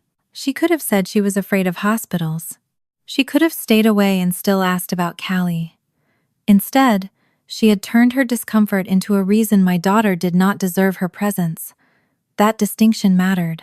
For the first time, Dana did not ask whether I understood. She asked whether Callie would ever be willing to hear an apology from her. I told her that would be Callie's decision, and not yet. Dana accepted that too. The woman I had known most of my life was not transformed. She still sounded like herself. She still wanted problems resolved more quickly than I did. I could still hear the impatience when silence lasted too long. But she was beginning to tolerate consequences without demanding that I remove them. That was new. The next shift happened at Mom's house during a small family visit I did not attend. I knew about it only because Dana told me afterward, and because Mom's message arrived before Dana finished explaining. One of our relatives had apparently asked how Callie was recovering. Mom answered in the familiar way. She said the last several weeks had been difficult for everyone, and that she had spent years helping me manage because my life could become overwhelming. It was the story Dana had heard 100 times. Usually she would have let it pass. This time she did not. She told the relative that Mom had it backward more often than anyone had realized. She said I had been handling Mom's appointments, family logistics, school backups, and much of Dad's care for years. She did not make herself look innocent. That was the part I had not expected. Dana admitted that she had allowed me to carry things that should have been hers too. The relative was apparently surprised. Mom was furious. I could picture the room without having been there. Mom sitting straighter, her mouth tightening before her tone did. Dana suddenly aware that contradicting her in private had been one thing, and refusing to confirm the family story in front of someone else was another. Mom tried to correct the record. She said I liked organizing things. She said Dana had a demanding career. She said everybody contributed in different ways. Dana asked one factual question about Dad's insurance authorization. Mom changed the subject. That was enough. By the time Dana told me about it, she sounded drained. I did not congratulate her. She did not deserve a medal for telling the truth once, after years of benefiting from the opposite. But I knew what it had cost her. Dana had spent her whole adult life in the safest position inside Mom's hierarchy. She was the daughter, whose busyness was evidence of success, whose limits were respected, whose achievements were repeated at dinners. Challenging Mom meant risking more than an argument. It meant risking the role that had protected her. For the first time, she had done it anyway. That evening, Mom's messages came faster. At first, she blamed me for filling Dana's head with resentment. Then she accused me of punishing the whole family, because she had said one thing I did not like after Callie's surgery. She reduced everything to one bad message, because acknowledging the years behind it would have required looking at the system itself. I did not respond. Another message arrived saying I was destroying my relationship with my sister. I almost laughed. Dana and I had barely understood each other for years. What Mom called harmony had often been distance with good manners. For the first time, Dana and I were saying things that made being sisters harder in the short term and more honest in the long term. That was not destruction. It was simply less comfortable than pretending. Callie was sitting at the kitchen table when my phone lit again. She had managed to stay upright longer that afternoon and was tired enough that she had stopped trying to hide it. Her shoulders sagged. One hand rested beside a half-finished glass of water. She noticed my face change and asked whether Grandma was angry. I told her Grandma was having trouble with some changes. Callie thought about that and went back to tracing the rim of her glass. She did not ask whether the changes were her fault. The absence of that question felt larger than almost anything she could have said. A few minutes later, Dana texted me. She said she had taken over one of Mom's upcoming transportation arrangements and would handle it herself. She did not ask me for the account details. She had already found the number. I looked from the message to Callie. For years I had confused love with rescue. Maybe Dana had confused rescue with entitlement. Neither of us was going to unlearn that in a week. But something had moved.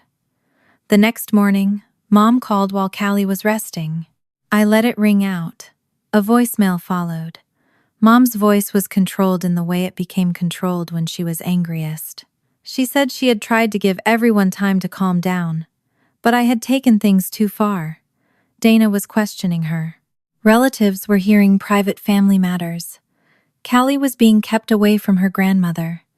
Then came the sentence that told me the period of messages and indirect pressure was over. This has gone far enough. I'm coming over. Mom arrived the next afternoon. I knew she was outside before the bell rang because Callie had fallen asleep on the couch after therapy, and through the front window I saw Mom's car stop at the curb instead of pulling into the driveway. She stayed behind the wheel for almost a minute. From where I stood, I could see only the angle of her shoulders, and one hand resting high on the steering wheel. She always paused before difficult conversations. I once thought it meant she was calming down. Now I knew she was deciding which version of herself would be most effective. I checked on Callie before opening the door. She was asleep beneath a light blanket. One leg supported the way the therapist had shown us. Her recovery had moved far enough that the living room no longer looked like an extension of the hospital, but reminders remained everywhere if I looked closely. The medication chart clipped beside the kitchen, the extra pillows, the cleared path between the couch and hallway, Zoe's card still propped on a shelf. I stepped onto the porch and pulled the door nearly closed behind me. Mom had dressed as if she were going somewhere afterward. Her hair was set, her coat buttoned neatly, and her purse hung over one arm. Nothing about her suggested the woman who had sent increasingly angry messages for days. Her face held concern instead. She began by saying the family had let things become too emotional. I noticed the wording. Not that she had hurt Callie, not that Dana had been wrong. Things had become emotional, as though the problem were weather. Mom said she wanted to end the misunderstanding before it damaged relationships permanently. She reminded me that families said things badly under stress, and that one ugly exchange should not erase decades of love. I listened. The old habit of filling pauses almost rose inside me. I used to make conversations easier for her by agreeing with whatever small part was true. Yes, everybody had been stressed. Yes, families made mistakes. Yes, I knew she loved us. This time I let the silence stay where she put it. Mom's expression tightened slightly. She moved to the next argument. She said Dana had become confused by old messages taken out of context. She accused me of turning routine family arrangements into evidence of some deliberate injustice. According to Mom, responsibilities had always gone to whoever was best suited to handle them. Dana had a demanding career. I had been more flexible. I knew medical systems. I remembered details. I was calmer when emergencies happened. The words were familiar enough to feel worn. I asked one question.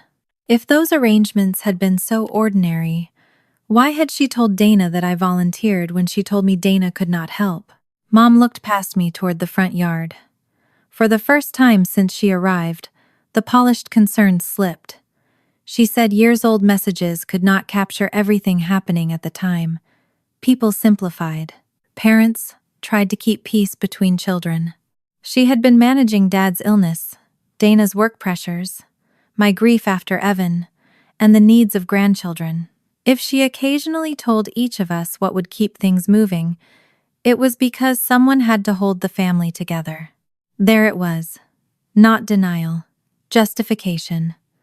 A car passed slowly at the end of the street. Somewhere nearby, a dog barked twice and stopped. The afternoon smelled faintly of wet pavement from rain earlier that morning.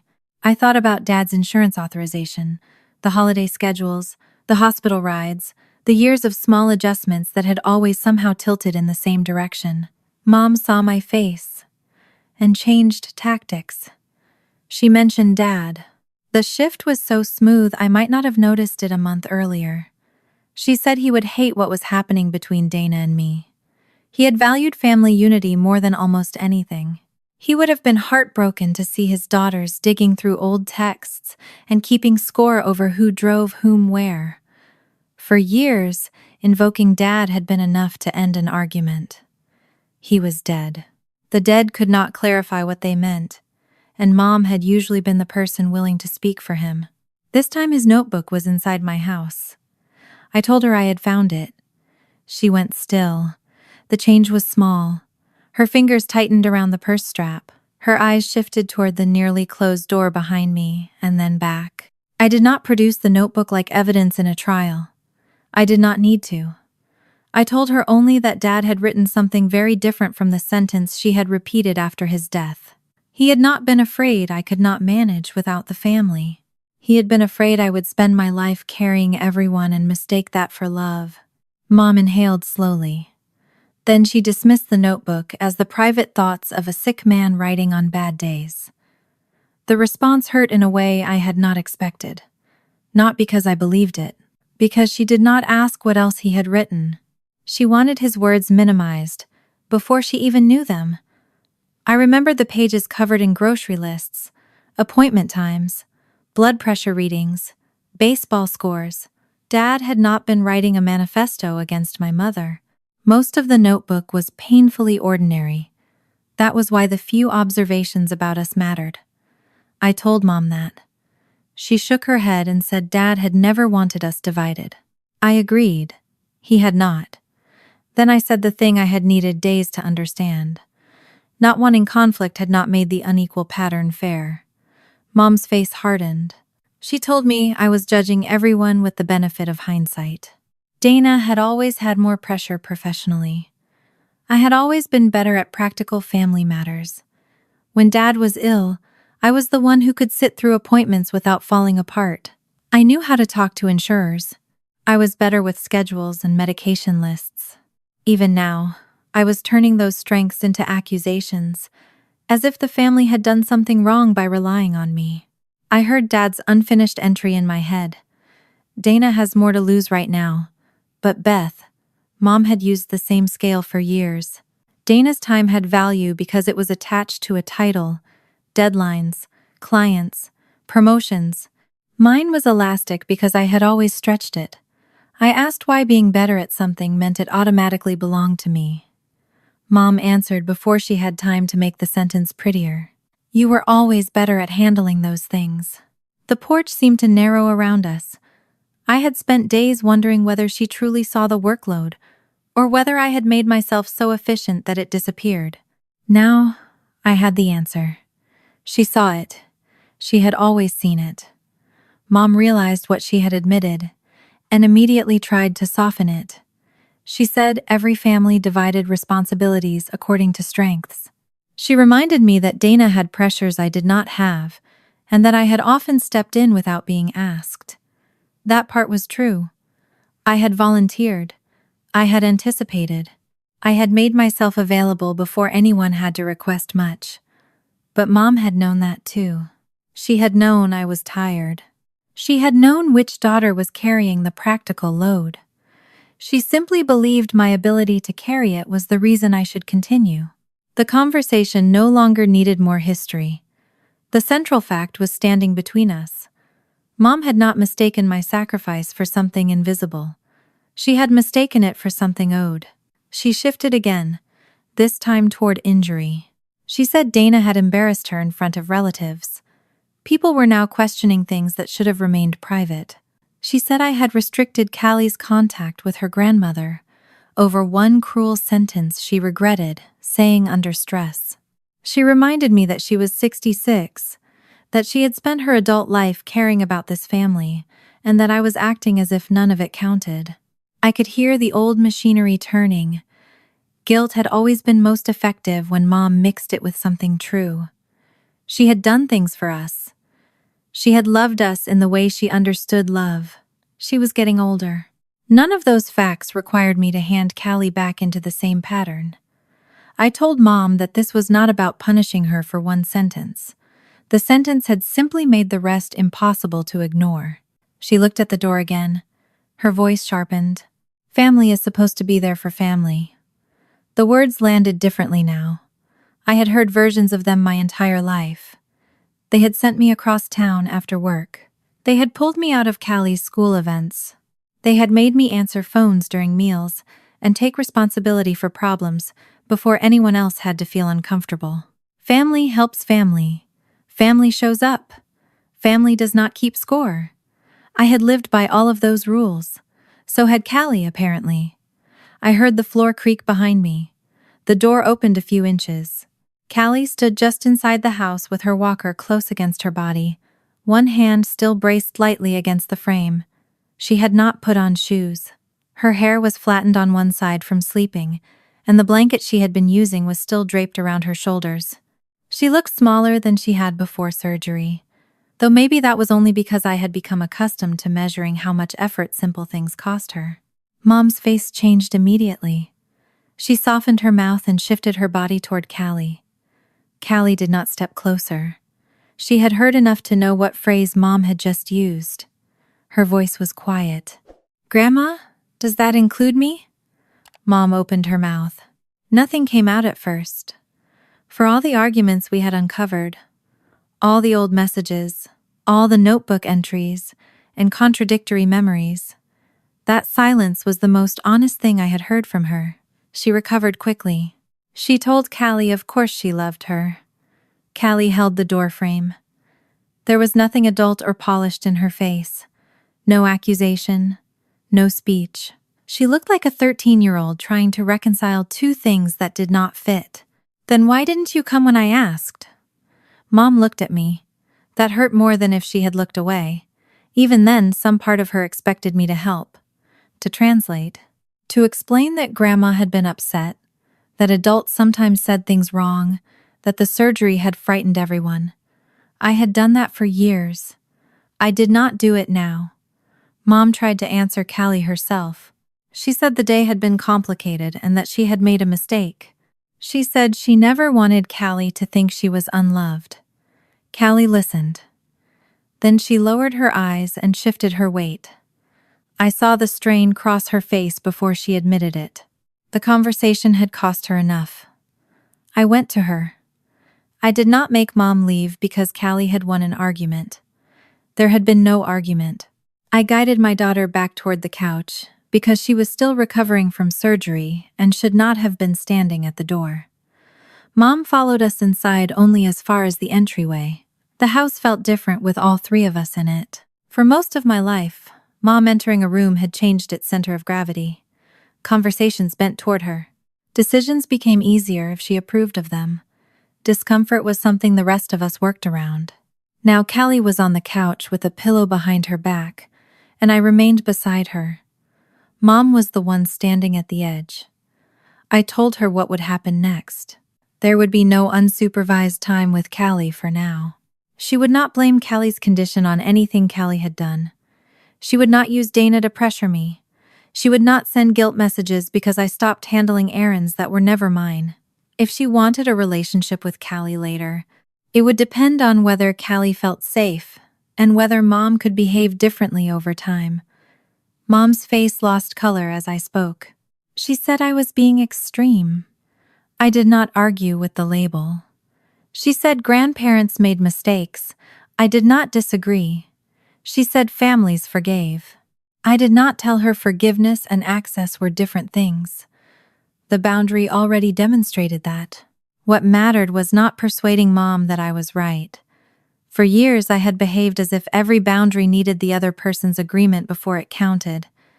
This one did not. Mom stood in the entryway for several seconds after I finished. Then she picked up her purse more firmly and left. There was no apology on the porch. No collapse. No sudden understanding. Her car remained at the curb for another minute before pulling away. I locked the door. When I turned around, Callie was watching me. I expected another question. Instead, she asked for water. The simplicity nearly undid me. I brought it to her, helped position the cup where she could reach it comfortably, and sat beside her while she drank. The house settled around us again. A clock ticked in the kitchen. Tires hissed over the damp street outside. I did not explain what had just happened. I did not tell Callie that she had exposed Grandma's hypocrisy. She was not responsible for teaching adults lessons. She had asked one child-sized question because the rule Grandma used did not match what Grandma had done. That was enough. In the days that followed, Mom did not call to apologize. Her messages became sparse and formal. Once she asked whether Callie was improving, I answered only what was appropriate. Dana did not act as messenger.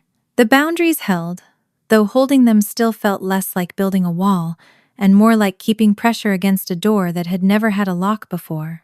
Then Mom called again. This time the voicemail was not about family harmony. A specialist appointment she had been waiting months for had been moved unexpectedly. The transportation arrangement she thought she had made no longer matched the new time. Her voice carried the old assumption beneath the practical details. I would know what to do. I listened to the message once. Before I could answer, a reminder appeared across the top of my phone. Callie's next major physical therapy session was the following morning. The therapist believed she might be ready to attempt several unsupported steps. I looked from Mom's voicemail to Callie's appointment on the screen. For most of my life, I would not even have called that a choice. Mom had a specialist appointment she had waited months to get. The office had moved it with less than a day's notice, and the transportation arrangement she had made no longer fit the new time. Under the rules I had lived by for years, that was enough. I would move whatever needed moving.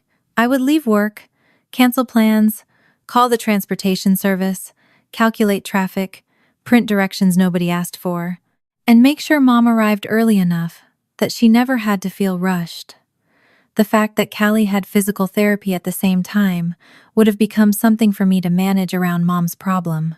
That realization came before I had even finished listening to the voicemail. My body had already started the old process. I checked the time of Mom's appointment. I calculated how long it would take to drive her there, how long the specialist might run behind, and whether I could get back across town before Callie's therapy ended. I knew the answer almost immediately. I could not do both. The next morning's session was not routine. Callie's therapist believed she might be ready to attempt several unsupported steps. Nothing about that sounded dramatic to anyone who had not watched her recovery from the beginning. A few steps across a therapy room would not make the news. They would not mean she was suddenly healed. She would still have weeks of work ahead of her. But I had watched her relearn how to trust her own body. I had seen the first time she sat upright long enough to complain that her back itched. I had watched her grip a walker so tightly her knuckles went white, because letting it roll even 6 inches felt like surrendering control. I had seen her practice the same careful movement until frustration made tears gather in her eyes, then wipe them away before turning to see whether I had noticed. The unsupported steps mattered. Callie had not said she needed me there. That mattered too. I stood in the kitchen with Mom's voicemail open on my phone and Callie's therapy reminder glowing above it. Then I reached for my keys. The movement was so automatic, I had them in my hand before I understood what I was doing. For a moment, I simply stared at them. The metal keyring pressed into my palm. Attached to it was a faded fabric tag. Callie had made years earlier at a school craft table, uneven stitches forming my initials. I had carried it through hundreds of errands, Mom's appointments, Dana's pickups, pharmacy runs, grocery emergencies that were never emergencies. My mind was already rewriting the morning. I could drop Callie at therapy and tell her I would try to get back before the important part. The therapist would be with her. She would be safe. I could ask Dana whether she happened to be nearby, though I had promised myself I would stop using one family member to solve another. I could call the specialist and see whether Mom's time could move again. I could take Mom and ask Callie to understand. Callie always understood. That was the problem. I heard the soft scrape of a chair behind me. She was at the kitchen table, eating slowly before therapy. Recovery had changed the pace of our mornings. She no longer rushed through breakfast with one shoe half on while looking for homework. Every movement required attention. Even getting into the car took planning. She had seen the keys. Her eyes dropped to them, then returned to her cereal. "You can go if Grandma needs you." There was no accusation in her voice. She said it the way she had said similar things for years. "Grandma is tired. Aunt Dana has work. I don't mind. It's okay." Callie had become very good at making herself easy to leave. I put the keys back on the counter. She looked up. I did not give her a speech about choosing her. A child should not have to carry the significance of an adult finally correcting an old mistake. I told her Grandma had another way to get to the appointment and that I was going with her to therapy. The relief crossed Callie's face before she tried to hide it. That was enough. I went into the living room and listened to Mom's voicemail again, this time without solving it in my head. Her problem was real. The appointment mattered. The transportation service had been scheduled for the original time and could not simply change at the last minute. She sounded irritated and anxious. But she was not stranded in danger. She had options. For years my presence had been the fastest option, which had gradually become the only option anyone bothered considering. I called the transportation service number she already had and confirmed what I suspected. They could not accommodate the revised time. I stopped there. I did not call 3 more services. I did not rearrange the appointment. I did not search every possible route. I sent Mom one message, telling her I could not drive her because I would be at Callie's therapy. I included the number for a local ride service she had used before, and suggested she ask the specialist's office whether they had additional transportation resources if that did not work. It was a reasonable alternative. Then I left the problem in her hands. My phone rang less than a minute later. I watched Mom's name fill the screen. Every nerve in me wanted to answer. I knew what would happen if I did. She would explain why the ride service was inconvenient. She would say she disliked getting into cars with unfamiliar drivers. She would remind me how long she had waited for the specialist. She might bring up her age. She might say she could not believe I was choosing a therapy appointment over helping my own mother. None of those arguments would be entirely false. That was why they had always worked. I let the call go to voicemail. Another came, then a message. Mom said she could not believe I was making her handle this alone, just to prove a point. The sentence pulled guilt through me so quickly that I had to sit down. I looked toward the kitchen. Callie was rinsing her bowl with one hand braced lightly against the counter. She moved more slowly than she had before surgery. She still had to think about things that used to require no thought at all. I pictured myself telling her I would meet her at therapy later. I pictured the tiny nod she would give. I pictured the way she would say she understood. Dad's notebook was still in the desk drawer, where I had placed it after Mom's visit. I did not need to open it. I knew the line that mattered. He had been afraid I would carry everyone, and mistake that for love. For weeks, I had treated the sentence as an explanation of my past. Standing there that morning, I understood it could also become an instruction for my future if I let it. The phone rang again. This time I answered only because I needed the boundary to exist outside my own head. I told Mom I was not coming. Her response came quickly. She said Callie had therapy every week, while specialist appointments were difficult to get. She accused me of using my daughter's recovery as an excuse to punish her. I listened until she reached the word selfish. That one still found its old target. I had spent so many years trying not to be selfish that I had rarely asked whether the accusation itself was reasonable. Selfish had meant not answering fast enough, not driving far enough, not giving up enough time. I looked at the keys on the counter, then at Callie.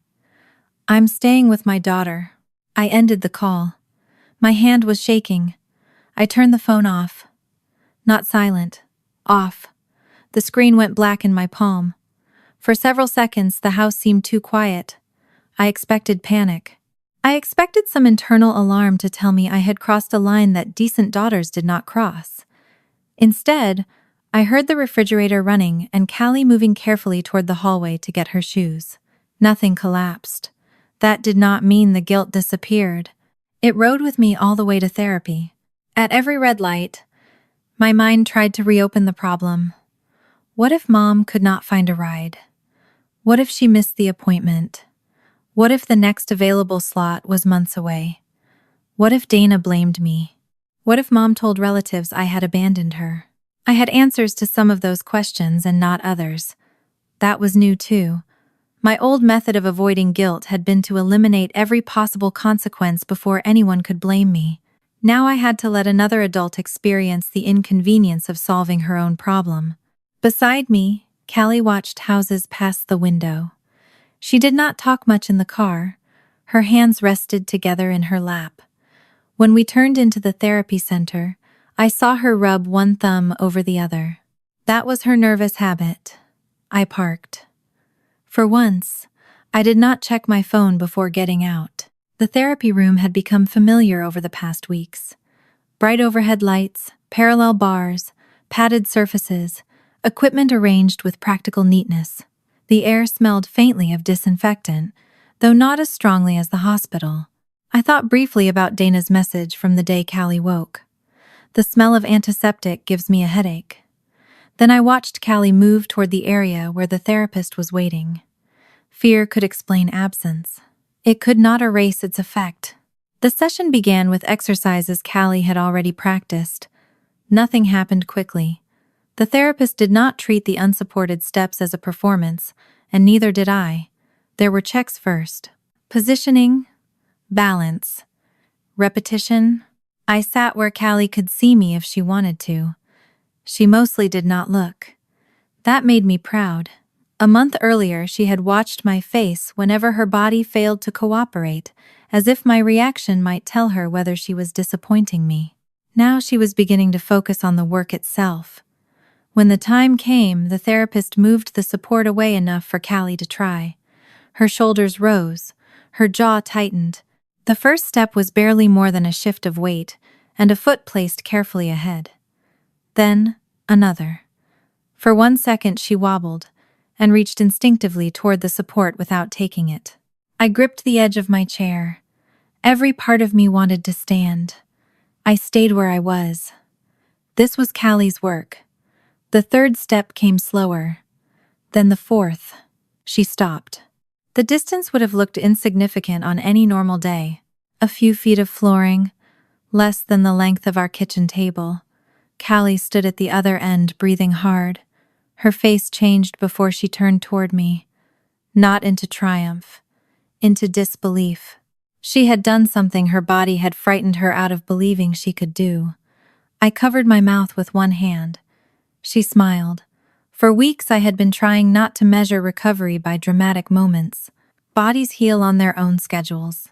Progress can disappear for a day and return 2 days later. I knew all of that.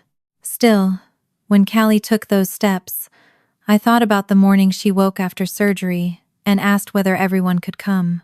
I thought about how easily I could have missed this because Mom did not want to arrange a ride.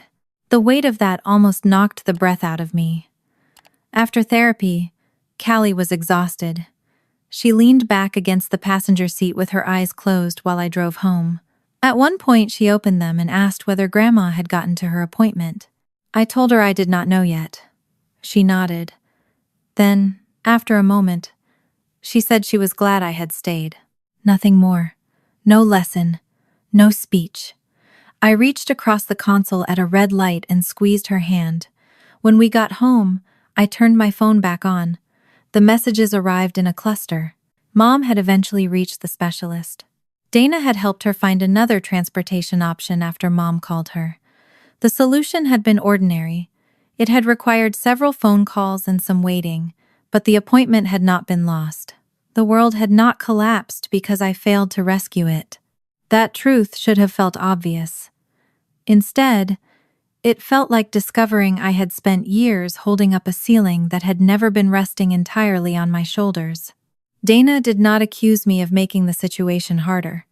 She did not ask why I had not done more. She told me Mom had complained, but she had found the right information and left Mom to handle the rest. I sat at the kitchen table reading the message, while Callie rested in the next room. For the first time, I could see another possibility for our family. Not everyone depending on me. Not everyone depending on Dana instead. Adults carrying what belonged to them. Help becoming something chosen, rather than extracted. That evening, after Callie had fallen asleep, another message from Dana appeared. There was no request attached to it, no problem to solve. No apology disguised as a demand for reassurance. Just one question. I'm not asking you to fix anything. I want to know if Callie wants me there next time. A few months later, I noticed the empty spaces on my calendar before I noticed anything else. At first, they had made me uneasy. There were afternoons with no colored reminder attached to Mom's name. Saturdays, without a school pickup for Dana's children. Evenings without restaurant confirmations, prescription alerts, transportation notes, or a small private instruction to myself that began with the words, "Don't forget." For years, an empty square on my calendar had meant I had probably missed something. Now some of them meant nothing was required of me. That should have felt peaceful from the beginning. It did not. The first few weeks after Callie's surgery, I sometimes opened the calendar simply to make sure I had not forgotten an obligation that no longer existed. My mind still supplied them automatically. Mom's refill should be coming up. Dana's younger child usually had something on Thursdays. Somebody's birthday was probably approaching. Then I would remember that those adults had their own phones, their own calendars, their own passwords, their own hands. I would close the app. Slowly, the empty spaces stopped feeling like evidence of neglect. They began to look like time. Callie and I filled some of it without planning to. We had breakfast together on mornings when she was strong enough to sit at the table instead of eating somewhere more comfortable. We watched old shows she pretended were terrible and then asked to continue. Zoe came by sometimes, usually carrying too many school stories, and speaking fast enough to make Callie laugh before she became tired. Recovery had not become easy. There were days when Callie walked better, and days when every movement seemed to cost twice as much. She had stopped apologizing every time pain made her impatient, but the habit had not disappeared entirely. Sometimes I still caught the beginning of sorry on her face before the word came out. I had stopped rewarding it. If she needed help, I helped. If she was frustrated, I let her be frustrated. If she wanted quiet, I did not fill it. We were both learning that love could remain in a room without anyone performing for it. Mom's life continued too. That had once seemed impossible to imagine without me inside so many of its details. She learned to manage appointments herself, or ask the office directly when something changed. Dana occasionally helped with something important, but not by quietly replacing me as the new family coordinator. If Mom needed transportation, she arranged transportation. If she misplaced a password, she reset it. If a pharmacy kept her on hold, she stayed on hold. I knew some of that because Mom told me. Her messages had changed. There were fewer demands and more explanations I had not asked for. She told me when she had solved a problem herself, sometimes in a way that felt like she wanted credit for surviving an inconvenience. A few messages included apologies, though most of them still arrived, wrapped in reasons. She had been under stress. She had been frightened by Callie's surgery. She had not meant the comment about Callie's health the way I had taken it. She had been trying to keep everyone functioning after Dad died. I stopped arguing with explanations that could not change what happened. I answered questions about Callie only when Callie was comfortable with me doing so. I did not restore the old rhythm because Mom sounded lonely. The boundary remained. Mom had not been alone in feeling the change. The relative who had heard Dana contradict the old family story had apparently asked other questions after that. Nothing dramatic happened. There was no public confrontation. No family meeting where everyone took turns accusing Mom of lying. What changed was smaller and harder for her to control. People stopped accepting every version automatically. If Mom said she had spent years helping me manage my life, someone occasionally remembered that I had been the one driving Dad. If she complained that I no longer handled certain things, somebody asked why she expected me to. The questions were enough. Mom had spent decades being the person who explained our family to itself. Now, explanations had competition. Dana changed more slowly than I once would have wanted. That made me trust it more. She did not become generous overnight. She still liked efficiency. She still got irritated when plans shifted. She still had a tendency to talk as if work pressure existed only in offices with conference rooms. But she stopped sending me problems she could solve herself. When childcare fell through, she adjusted. When Mom asked her to convince me of something, Dana refused to carry the message. She began keeping track of school paperwork that I had once kept in a folder on my own computer.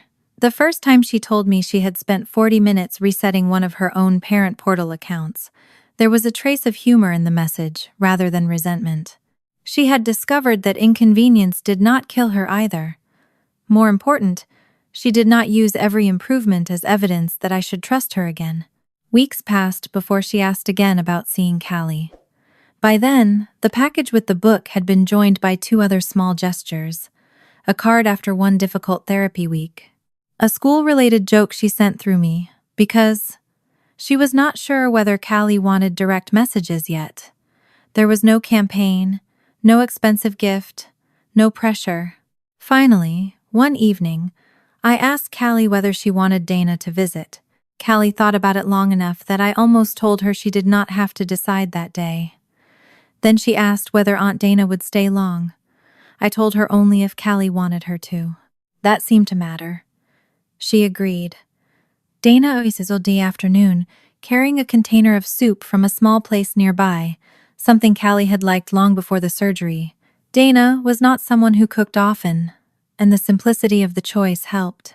She had brought something familiar instead of turning the visit into a performance of effort. I let her in. For a few seconds, the entryway held the old awkwardness between us.